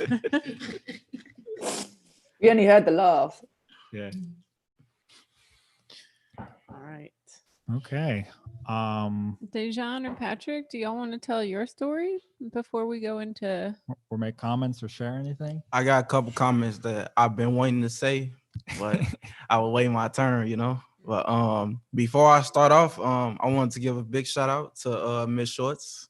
She was my peace teacher. She helped shape my life. Wonderful woman, loving woman. Want to give a big shout out to her. Thank you for watching. Thank you for texting me. But yeah, we gonna get it busting. So for starters, my first comment that I wanted to make a comment on was the labeling issue. Because that's a lot what I seen when I was growing up.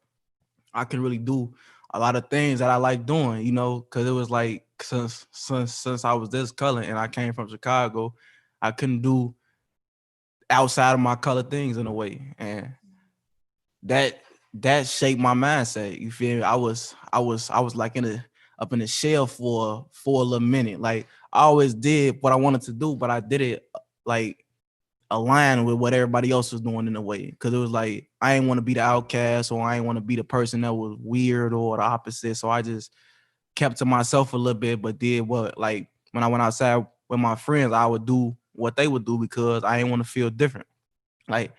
Like just little things, because I stutter or I like or like the different type of genres of music that I like, the different foods I like to eat, how I talk, how I ask for hot sauce or something like that. Like little things people would tell me that I can't do just because I'm this type of person, and that shaped my lifestyle.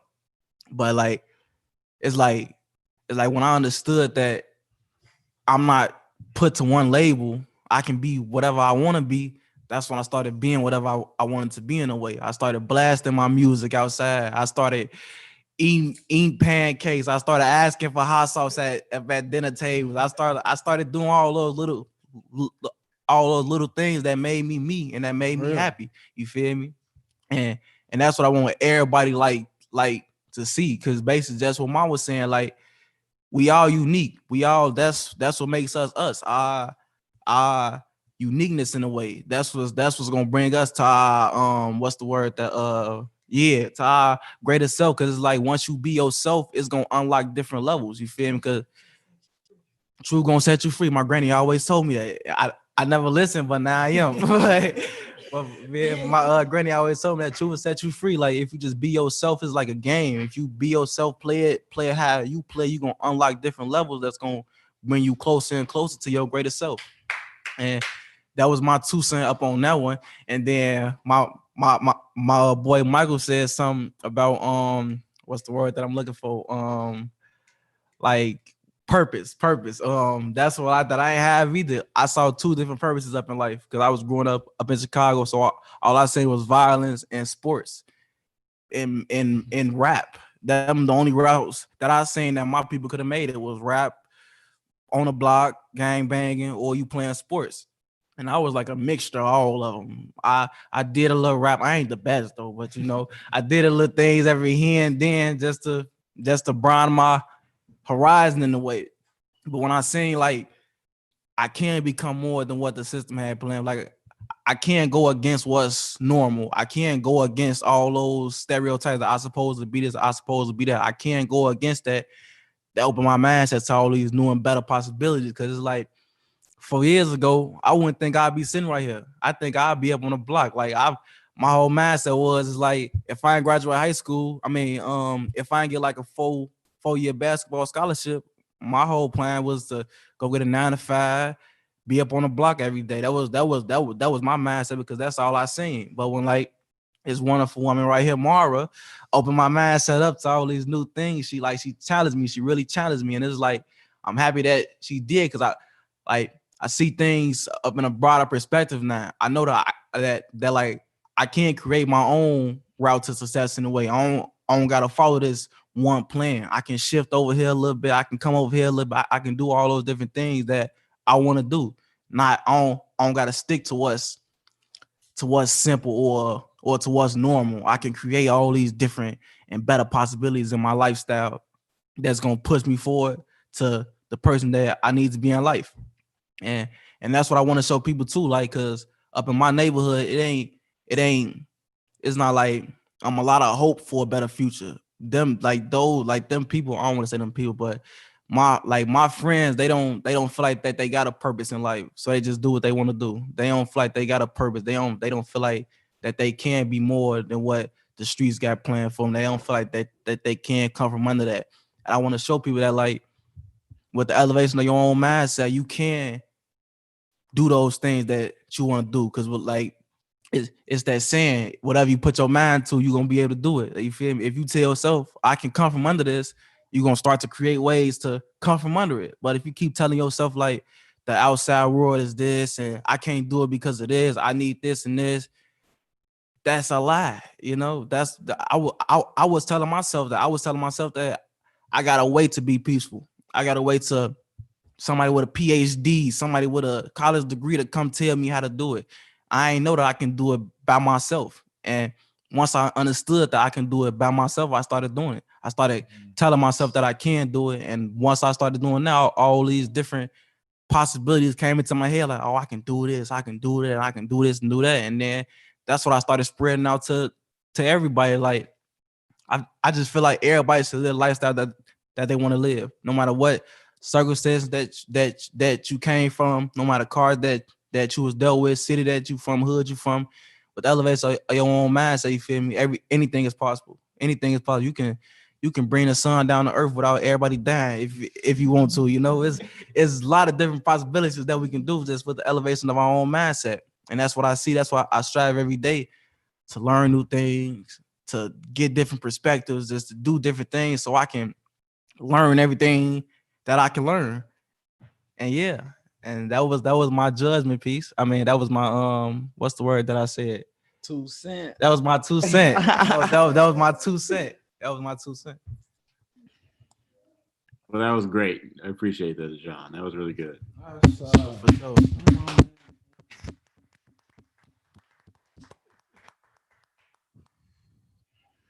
Yeah. Thank you, everybody. I ain't gonna lie. This was very, like, real. This is real. This is what I like. Like, I like this, that feeling of, like, just being uncomfortable or just not knowing if I should say this or that, or just being involved. That's all it is. We involved and we willing to put what we got going or what on the line for the future, as Brother Aaron was saying. So I just want to say thank you, everybody. And, like, really my feeling on race and different things, you know, I'm very diverse because of how I grew up. I was able to not only be in the hood, I was able to go to the suburbs and go out of town and go to higher scale places, if you want to call it that, to be able to see the different side of life, to where when I went back to the hood, because that's where we from, that's where we live, I knew what was out there. So talking to certain people that's on the block all day or that do dibble and dabble in that life, it's certain things you can't tell your brothers because they haven't seen it. And if you don't see or know that something is there, it doesn't exist. So basically, I'm just talking, or in a way. So trying to get to an understanding of maybe if we just, you know, show people options, that's all, that maybe things will start to change. Because like Dejan was saying, no one sees no options. All we know is rapping, basketball, entertainment. Basically, that's what we do. We are entertainers. So we trying to get to a level further than that, because that's what I was thinking about as well, because I'm a musician and I'm going past and just looking at all the different musicians, and really, like, it's nothing wrong with being an entertainer, but it's just like, you know, is that all that we are capable of doing is entertaining? Can we build? Can we construct things on the level of where we in control, where we're controlling it and we're not entertaining, basically as in somebody setting all of this up and, hey, you go here at this time and you go there, but can you be in control as a man, you know what I'm saying, of your own estate or whatever you working on? So, I mean, I don't feel like I feel like, well, just my main thing, and this is what I'm trying to dive deeper on, is just basically focusing on race, and that label alone already creates a division, because the moment that we say Adic is white and Dejan is black, now you've created two separate people or things or species, even though we are both the same. So I feel like we really need to draw away from race and color and more into culture identity, versus to, if Adic feels more comfortable in the black culture, who's to say he ain't black? And that's what I'm trying to get to, like, just to a level to where humans could be human and we do less labeling and more of just being real. Like when Anna was talking about just noticing that there is privileges, and it's okay to say that. It just is what it is. We didn't make it that way, but as long as we identify things correctly and truthfully, we'll be able to grow. We got to be honest though, y'all. My I boy wanna- just snapped. My boy just snapped. No bat. He just went crazy. No bat. Well, I was just sharing with Crystal on the break, and you just said it too, so I thought I'd jump in real quick that, like, I feel like this conversation feels like a bigger example of something I've seen in different ways in my life. Is like, you don't realize there's something under the surface that you're uncomfortable about. Like in a marriage, let's say there's some dynamic between Adic and I that I don't feel good about, but I don't say anything because, like, I don't want to rock the boat, or, you know, I just. This is all news to me, by the way. But like, what are you talking? like, What are you talking about? let me finish my thought. This is what I'm talking about. No, I'm just kidding. but like I was saying to Crystal, I was like, this conversation feels so good, feels so like, and I've had this happen before, where you don't talk about something even though it's there just under the surface, and then the second you start talking about it, just that alone makes it feel better. It's like, why are we making this so weird? Why are we making this so awkward? Like, I remember Adic, it's been really interesting, the two of us talking, because he's Norwegian, and so like Anna, you know, he's trying to educate himself on the history of America because he lives here now, and he's going through all of this, and he looked at me and he's like, haven't we all already had sex with each other? Like, aren't we all a blend of everything now? Like, what is the whole, like, I don't really understand. And I was like, babe, it's so different here. Just the idea of black and white, but no one talks about it openly. No one. And so nothing can really change. And so what excites me about this is I don't think any of us have the answers, but that's why I was really wanted to do something like this. And I'm loving hearing all of your stories. It just makes me feel like, yeah, let's fucking talk about this shit. Let's do it. Because every time people start talking about something, I think immediately that initial oppression of the idea of it gets lifted, and then you can start to share, and then you can start to realize, oh my God, we're all the same. Like, I was also sharing how, like Anna said, that feeling of losing yourself and wanting to find your way back, like, I think that's human. I think we all go through that, white, black, purple, otherwise. But what I realized today that I'd never seen as deeply as I did today is I was like, oh, I had the privilege to go through that and then find my way out. Whereas I think that's a white privilege. Like, I wasn't getting thrown in jail. I wasn't getting pulled over for no reason. I wasn't getting told I should be different, you know, don't do that. Don't be this way. Like, sure, I was in my social circle. Like, I had my feelings as a teenage girl of trying to fit in and being embarrassed that I wasn't this enough or that enough. But society at large was not telling me I was wrong. The news was not telling me I was wrong and bad. You know what I'm saying? So like, I realized, like, oh yeah, that's a very human struggle. I think everyone you would ever meet and hear their story, you would hear their struggle of losing themselves and trying to find their way back. But I so see today how I have been so privileged in my ability to find my way back to myself without the whole world telling me I was wrong. So thank you for showing me that.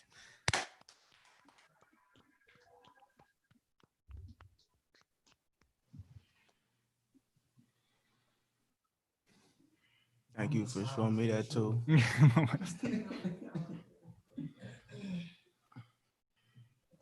gonna be our last guest. We got a take too, yeah. Oh, let's go to the bottom. We got more messages here. Amen, amen, heart.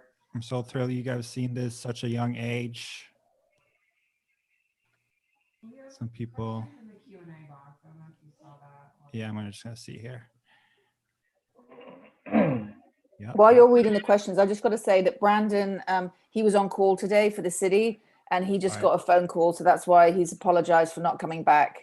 But he loved being part of the conversation, and he can respond to any questions that are specifically for him later. But he had to go to work, so he apologizes. It's pretty. Yeah, just a lot of good comments. Then we got a couple of questions.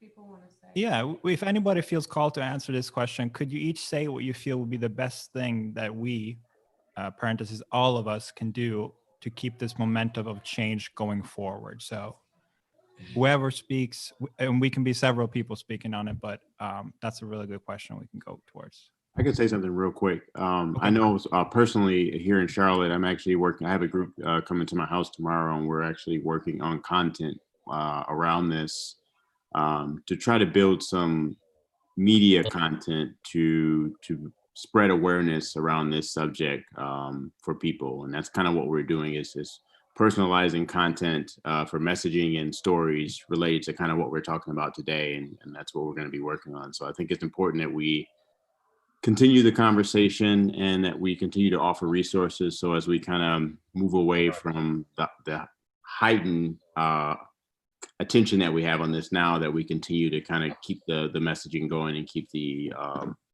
learning process for people around this subject.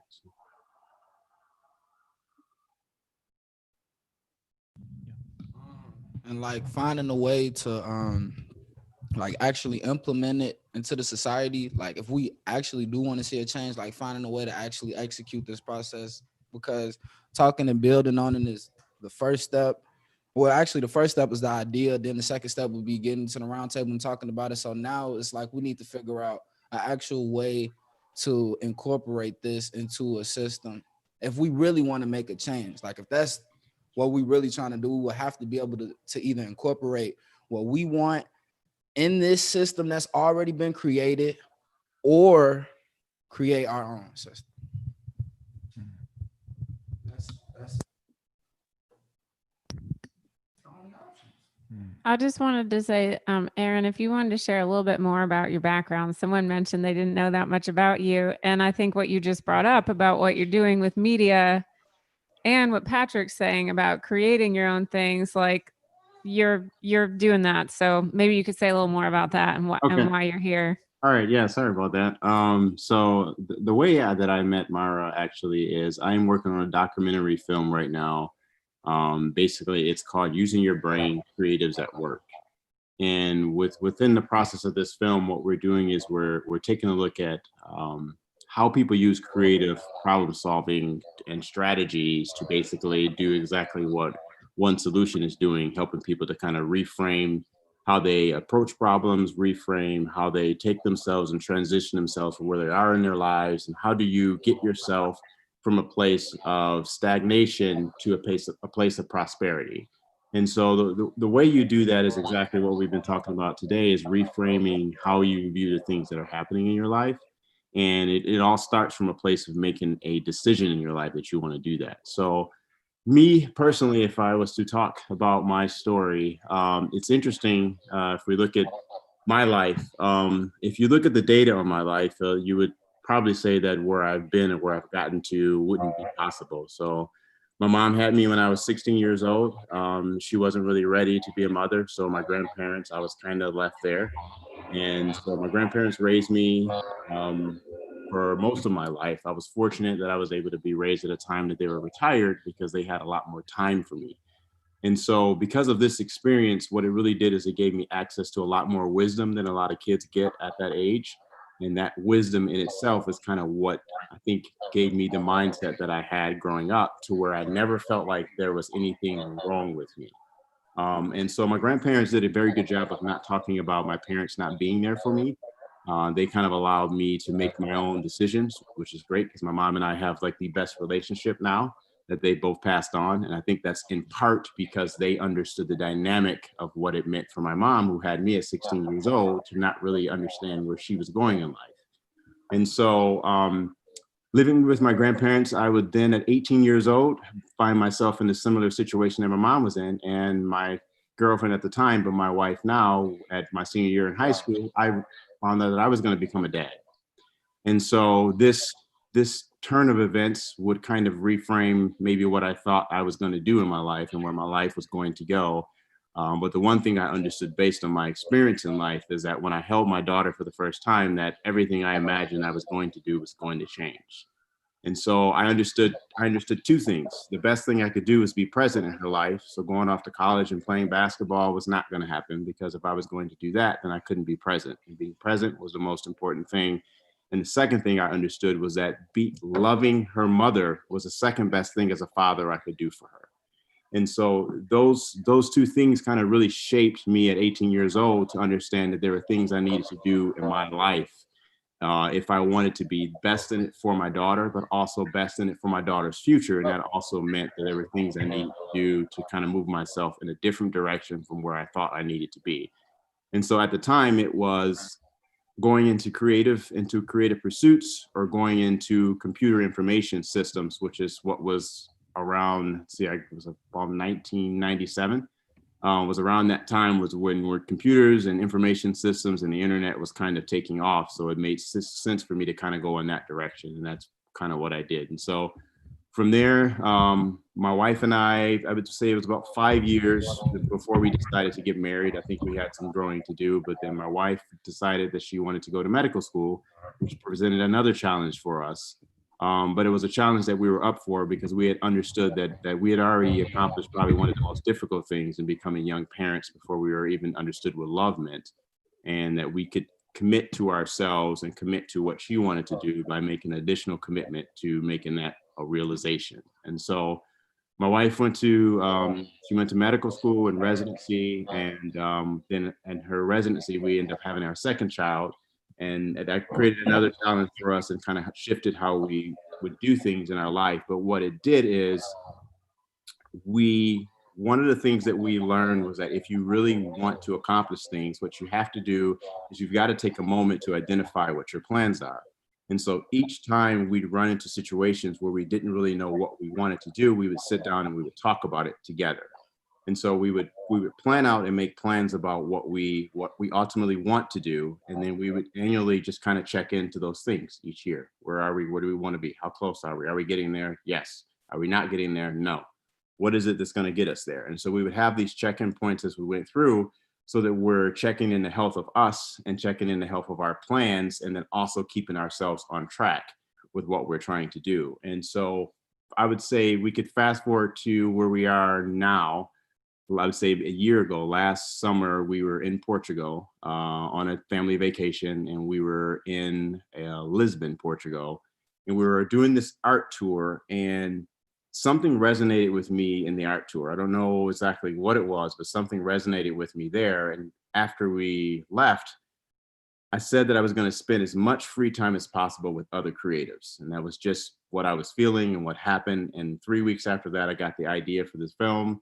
And here we are now. And it seems like I was very intentional about it. So when we got back to Charlotte, that was the first thing I did, was like start reaching out to my creative friends, start finding ways to be at their events, finding ways to get reconnected to the things they were doing, because I was very intentional that I needed to spend more time with creatives. I didn't know what it meant, but I knew that in doing that, it would bring me closer to my dream of being more creative, because I actually do work in finance Monday through Friday. So along with doing this film, I'm also I also work a job. And if you're very intentional about the things that you're trying to do, I found that there is a lot of possibility in bringing you closer to realizing your dreams.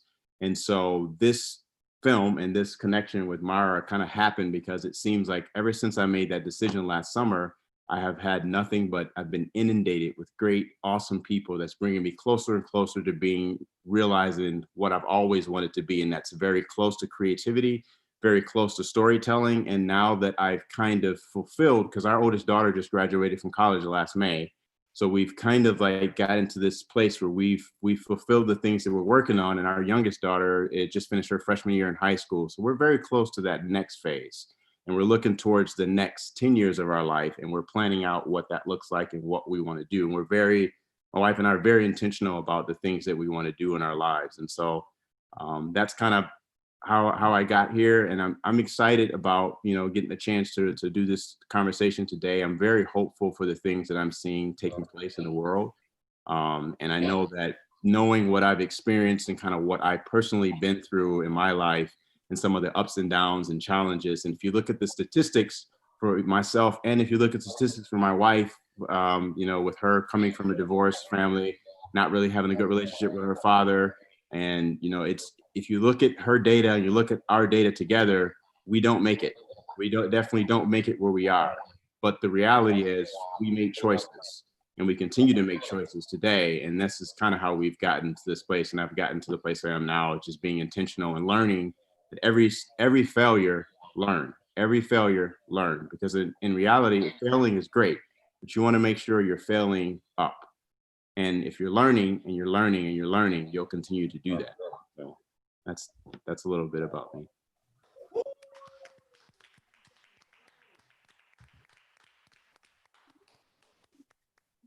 So I met him on Zoom like 3 days ago, and I was like, "Hey, what are you doing Saturday?" He always does this. I'm like, "You seem awesome." Mhm.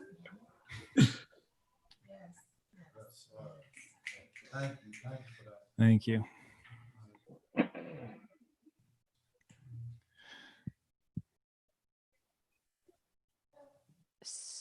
Okay, we got a couple of questions.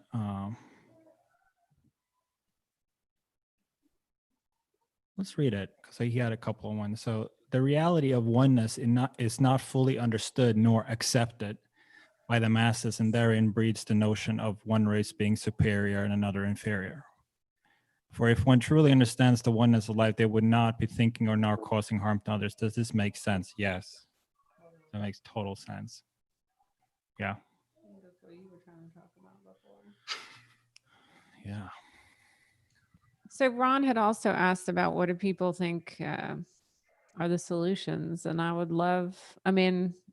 feel like we've been talking about it. I feel like we've been talking about it. I also feel like we're suggesting this is partly it, is getting together and listening to each other, because I think the fastest way to realize the oneness is to listen to people. And follow your inclinations, like what everyone said, like I follow what came to me, and that will be the thing that anyone can do. Story of listening to her husband in that moment was a new solution for her in that moment. Do you want to share? Yeah, Crystal? she's like, I feel a solution coming from Crystal. I got a little solution. It's coming from my perspective once again. But I don't know if everyone, I'm just going to take you back from the beginning. And I said, we all have to leap. Now, coming to a closing with all the stories that we've shared to really get to see different perspectives and even see ourselves within it and how it played out for us, even though it's like literally the same story, it just had a different outcome. So now we're all, anyone that's watching, anyone that's tuning in, anyone after this is over and it's shared and so forth and so on, this is my personal view of what the solution is. Can we all go to the edge of the cliff together and just freaking jump? Just jump. Let it go. Let it go. Your identity is your truth. And we're jumping into our truth. I'm not saying jump into the abyss of nothing. Jump into your truth, your identity, your natural self, your God-given resilience. We are created as his image, and that's what it's through. That noise and when it's quiet, or those ideas or that creativity that we chase. That God in me. because I believe in something outside of myself. But then when I come to believe in myself, I'm always told not to. Always told why what I feel and think, because I don't have all of these strategic plaques on my wall, is not effective in this environment or in this paradigm that we call ourselves living in, which is life. But I have the born given right to shift.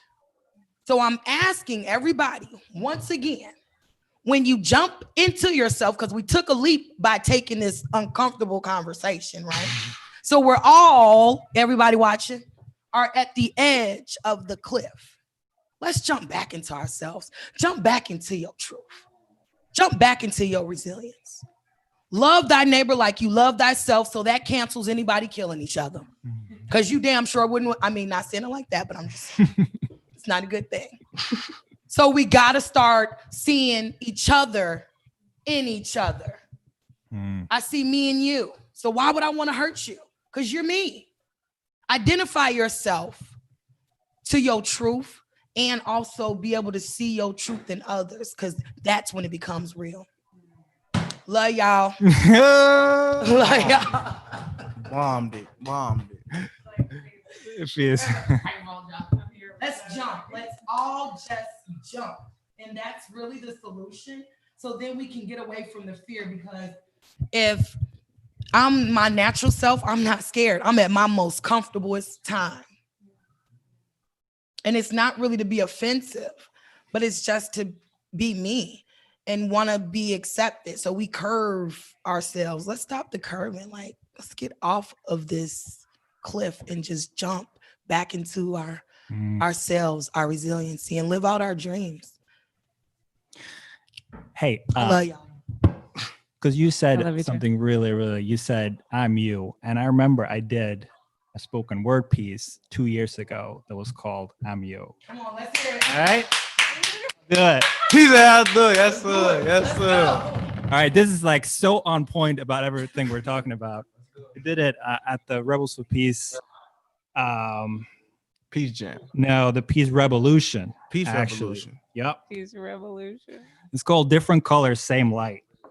Ooh, I'm feeling the energies. Thanks, Crystal. All right. The truth that we're all one is one that is overdue, but spreading love is something that we just cannot overdo. No matter who you're talking to, we all got our point of view. We all forget our differences when chilling at the barbecue. Division and equality is all about the revenue. Separating the masses is a tactic that's tried and true. We need something new. We need a different avenue. And if we don't change our mind, we got a world war deja vu. And I'm not good at math, but I know that I'm equal to you, and you too. Because there's a new world that lies beyond our field of view. And if you zoom out enough, the effect is called the overview. And what you'll see is the Rebels Crew debut, where we're curing our mental flu, where we're getting our minds renewed, where it doesn't matter if you're LGBTQ, it doesn't matter in which neighborhood you grew. If you're Buddhist, Christian, Muslim, or a Jew, or you're hot like fondue, strong like bamboo, nuts like cashew, hard like a statue, teary like a tissue, body full of tattoos, smelly like a gym shoe, whiny like a corkscrew, scarier than voodoo, Arabic or Hebrew, Urdu or Zulu, Hutu or Hindu, do yoga in your Lulus, only into Kung Fu, a hipster making home brew, some medicine from Peru, got a crazy hairdo, never use shampoo, no cash to accrue or cash up the wazoo, searching like Yahoo, lucky like a horseshoe, don't know what to do or no one to turn to, seduced by the untrue, or 230 IQ, think you're a guru or louder than I'm used to. Please let us see through all these made up taboos. Beyond our little worldview, there's one thing that's true. We are all one. That means I'm you, and I'm all done, and I love you. Let's go. Take off. Let's jump. That's what's right. Let's go. Yes, sir. My man is That's young Eminem. That's Eminem over there. I don't have it now. I called Marky Mark earlier. Yeah. That went crazy. And thank He you did that. all. on the panel. I love y'all. We came in contact prior, so hey, y'all, love you guys. And to the world, we love you too. One love. Any last words? Just thank you for everybody. Hopefully we could do more of this, and hopefully we could start focusing on actually implementing it. So yeah, let's do it. I got 2 cents. 2 quick 2 cents. To the question, what can we do like to keep the momentum going? I would just say just spread this message to the youth, because the youth is the future in a way, you feel me? Without the youth, it ain't gonna be no future. If we don't stick this into their mindset now, you feel me? Who knows what our future will look like in a way? Cause like if we do it while they're young, it will shape them to be the leader that they meant to be in a way. It ain't gonna like, that's it. Just spread it to the youth. I don't want to go to just spread it to the youth, man. Just keep the youth mindsets open to these new and better possibilities so they can grow into leaders instead of following these same normal things that be going on. Just elevate their mindset. That's it. You know what I saw today, which is really interesting, is one is like what you just said is about the youth. Like, I've always felt that, you know, racism is something that's taught at home. It starts at home, you know, and so teaching kids, it's not really teaching, it's not teaching them. It's that they aren't born, you don't have to teach them a different way of being racist. They're not born racist. So it's like not putting that idea into their heads, not telling that story. But what I really saw today, listening to all of you, is it's also giving humans the freedom to be themselves. Because when we're ourselves, we are all one. We don't want to hurt anybody else. The only reason people start hurting each other is when they feel disconnected from themselves. If we feel connected to ourselves, and that's what I'm like, I shared this with you yesterday, Crystal, but I'm realizing like there's a lot of healing that needs to go on in all different communities, but I don't know how much white people see their need to heal. Like, you don't oppress another person unless there's something you feel you're lacking in yourself. So I think there's like a really big opportunity for all races to realize like, oh, I just have to shed whatever layers of story I have that have kept me from truly being who I am, because and again, this is just my perspective, but I think when all people just are okay in their being, they are really good at being one with everybody. It's just natural. Like, it's the most natural thing in the world that when we feel at peace within ourselves, we are at peace with the world. So I really think there's some healing that needs to go on all sides, but I just saw that in a much clearer way in everyone's stories today. It's like, yeah, and then when I got lost from myself and I didn't have the social freedom to find my way back, that's when, you know, things got hard. And I just think so much, because he's making all this noise in this background over here about Teo. He's my biggest job right now. And he's 8 months, and I can so see like, oh, my role as a parent, besides the obvious, which I knew, which is don't teach him to be racist, but is let him be himself. Because if he is himself, he will be at peace in himself, and he will be at peace in the world, and he will promote peace in the world. So thank you guys for that. For sure. Yeah, and you don't get to unity without love, and you can't have love without unity. I think Say that again. I said you don't get to unity without love, and you can't have love without unity. We finna get that on a t-shirt. Yeah. That's gonna be in the Rebels 2.0 shirt. Yeah. Any other last words for anyone on the Zoom, like Michael or Anna or Danielle? Michael. You know, I just want to say something. Can you guys hear me? Yes. Yes, we can hear you. All right.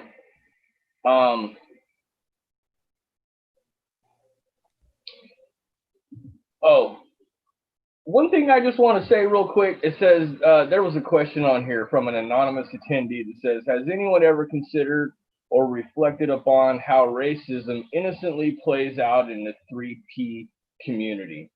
And so just real quick, I just want to say to that, like, in my experience, it does not exist. It doesn't exist. Everybody that I have dealt with in this 3P community has never been anything but understanding and accepting and loving. I mean, I've had more positive experiences with people that I don't know who are associated with this 3P community, as this person put it. Yeah, so I just think that's an important point. Like, you know, it was just the wording, I think, how racism innocently plays out in the 3P community. Like, there's, yeah, racism is not innocent, and I just don't see where it plays out in this community at all. So I just wanted to throw that out there. That's just my opinion, and I'm sticking to it. As far as you know, what we can do, you know, I don't know that there's any one definitive answer, but you know, the one thing, you know, there's a couple words that have been real prevalent at the forefront of my consciousness lately, and it's accountability and education. And you know, I see those as being maybe not the whole solution, but a very, very strong and significant part of the solution. I think that we need to educate people. I think that we need to educate ourselves. It's not our job to educate everybody else, because we're learning as part of this process as well. So I just think that education is really important. And I think that accountability is important as well. You know, not only accountability for, you know, people, you know, legislators and people who are in positions of authority or legal or whatever like that. You know, I think that it's not only important for those people to have accountability, but I think it's important for us as individuals to have accountability with ourselves. And we need to be accountable not only to ourselves, but we need to be accountable to our family. We need to be accountable to our neighbor. We need to be accountable for our communities. We need to be accountable for this, and we need to understand, and we need to understand and appreciate. And again, this is just my opinion, but I think that we need to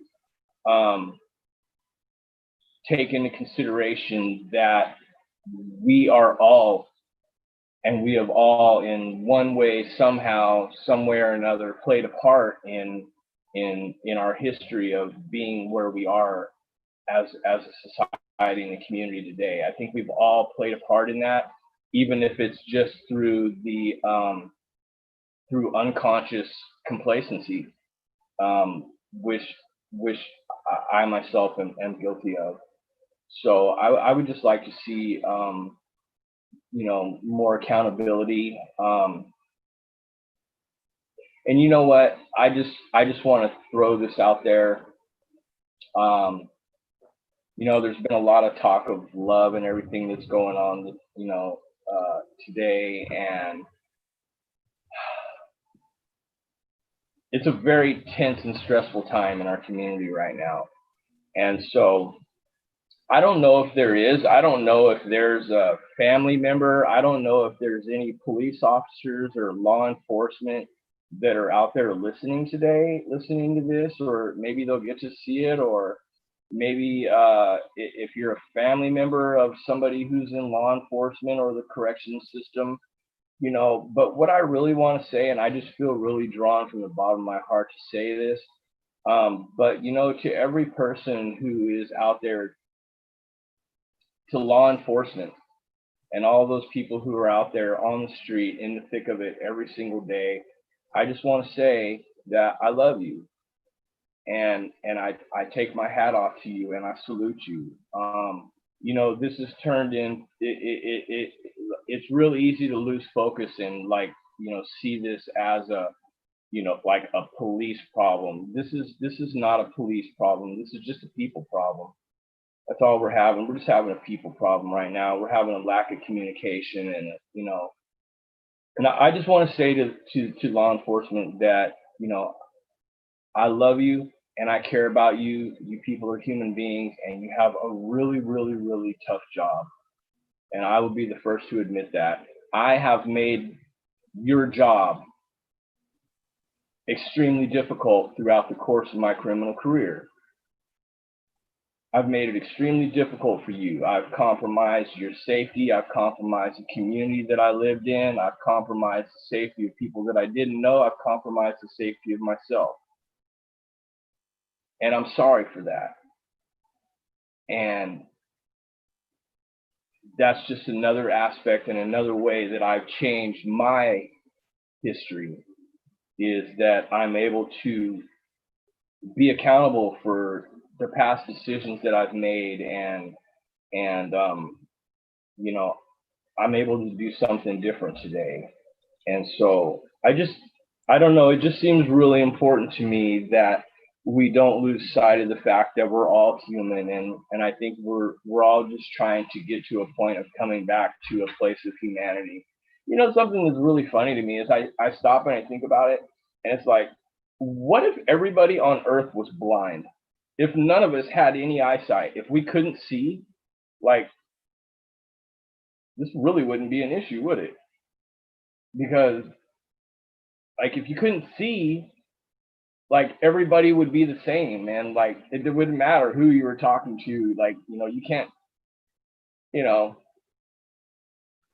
I don't know. I don't want to get off on a whole nother tangent, but I just want to say, you know, to law enforcement, anybody dealing with corrections, I love you, and I'm grateful, and I'm appreciative for you know, the sacrifices that you make every single day of the week out there trying to protect public safety.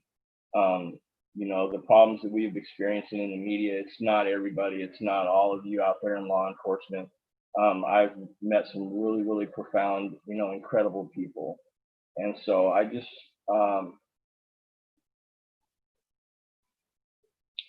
want you to know, as somebody coming from my criminal background and my history, that, you know, I'm sorry for the part that I've played in everything being the way it is, and that I love you, and I believe that there is a way through this, and I really genuinely hope that we can all work together and come through this, and I believe that we will.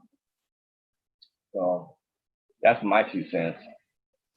That was $1. That was $1, bro. That was no 2 cents. Let's go.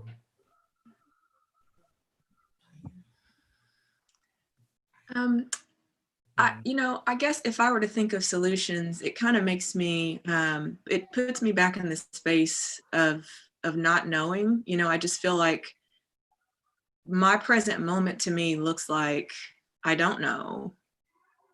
And that's been a place that I've tried to get out of really quickly.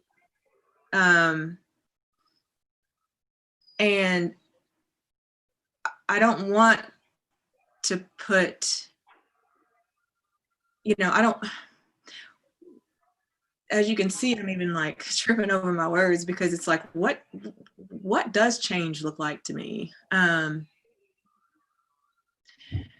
So what I've done so far with myself is, in this time of just not knowing and listening to everyone's stories and seeing social media and the news, it almost, you know, it feels like a paradigm shift where you don't want to go back where you came from, but you're not yet where you are. And you're kind of in between these worlds. So not yet who you are, but not yet you're not who you were. You're just like this becoming. And that's what it feels like to me. That's where I am. So in my becoming, shout out to Michelle Obama, there's been a desire for me to educate myself, because I don't want to look at someone else and create more stories in my head about why they have, you know, been complacent the same way that I have. It may be for a different reason. So I decided to read. And there are a lot of good reads out there that I had no idea about, that are written specifically to people to talk about anti-racism and to talk about white fragility and to talk about white supremacy. And these are words that I saw these books before any of this happened, and they made me feel very uncomfortable. The words made me feel so uncomfortable that I didn't want to go there. I was like, ooh, no, I'm sorry. It just didn't make me feel good. So I guess now something shifted in me because it felt like time to want to know more. So I got past the uncomfortable feelings. I mean, literally, I was just like, okay, now feels like a good time. What is this about? And it really blew my mind at how gentle and open some of these authors have created a platform for themselves to discuss this in a way with people, and it to me looks like another part of the conversation that is necessary to have, because as other people have already said, until we can know where we are, we can't really, move forward. So it just feels like it just feels like there needs to be an education and a learning from all parts. So that's what it looks like to me right now. And knowing that we need boots on the ground in every walk of life and every point in the world, because different people are going to come to this conversation differently. And what I say to someone may not resonate, but there may be something that you say to someone that resonates and gets them interested in learning more about solutions and about themselves. I think the work starts with ourselves individually first. And that to me just looks simple. I mean, it's just like, yeah, we got to do our own work first. And I think I heard someone say in one of the books that I was reading that it's uncomfortable, but it's necessary and it's definitely worth it. So yeah, that's kind of what it looks like to me. Thank you. Thank you. Hey, I just want to interject real quick. I got to go, everybody. I've got some other stuff going on here at the house, and I need to get involved with it. I love you. Thank you so much for the invite and allowing me to be to participate in this. This is an amazing conversation, and sorry. So yeah, thank you very much for allowing me to be a part of this, and I'm sorry I can't finish out, but I got to go. Thank you. Bye, Michael. Bye, everybody.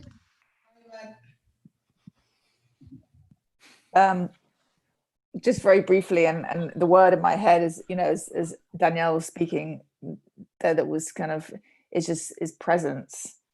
And I know for me, it's like, it's really uncomfortable being uncomfortable. And I've been really uncomfortable. And my tendency when I'm feeling uncomfortable is wanting to feel something different. And I think I'm just getting okay feeling really uncomfortable. And when I get okay in the feeling that I'm having, I'm present in my life. I'm not in my head trying to figure out what I got to do to stop feeling uncomfortable. I must be able to do something more. I've got to, and it's not that it's just, I think there's a presence that occurs when I'm okay just as I am. Then there's more space for me to be creative. And I think seeing what's going on around me and everything that's happening, the amount of creativity that's coming out of what's happening, is you just realize that's an endless stream of potential that's always there. And if I'm not present in my life, I can't hear it, because I'm so caught up in the noise of trying to stop feeling uncomfortable that I'm not in my life, I'm in my head. And so the world doesn't need more noise of me in my head. It just needs my presence. And when I'm present, then I can have ideas about what to do next. And it may be in this moment just to, like Michael said, be accountable for who I am in the world. And some other time it may be a creative thing about what we're doing in prison, or what we're doing, having a conversation with my mother. It doesn't, there's no right, for me, this isn't, again, just my perspective. It's like, the more okay I am with feeling all of this stuff, then the more present I am, that then I can hear that wisdom that's inside of me that knows what to do next. And that's my 2 cents. And I appreciate being on this conversation too. And I love you all.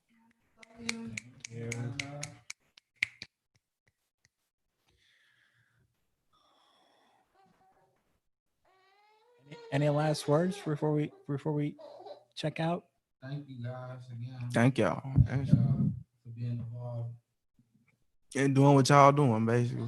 Can continue the great work, man. This is what we need out here. This is exactly what we need. Conversation like this and the action that we taking. And I actually have one really practical thing that we're doing, and I would love everybody in this call to be a part of this. So I got a call yesterday from the women's prison saying that African American women in the prison are really struggling right now, and they need to hear from people like them, and they need to hear from African American voices and women. And so I said to the supervisor that I'll put together some, we've been doing some interviews, but Crystal, I'd love to hear from you, and Danielle, I'd really like to hear from you. So I'm gonna call out to you afterwards. But also we're doing the same thing with the youth, because the African-American youth are finding it really struggling right now, which is why they asked specifically for Dejan and Prince to start creating a group on Thursdays, which is gonna happen next week. But we know Wi-Fi was down. But also to kind of tape yourselves for like 10 minutes, because we're finding Black leaders in the community to put together specifically for those populations that are struggling because they don't have the support they need in prison. So that's my practical and because all of you are just incredible. So Aaron, if you wouldn't mind doing that too, I'll reach out to you afterwards, but it's something that I need to look to the community to help with me with. So Sure, absolutely. Thank you. For sure. Thank you everyone for coming. Thank you guys. Thank Thanks, you. Aaron. Thank Danielle. Thank you, Anna. Y'all have a nice weekend. You too. Thanks, Prince.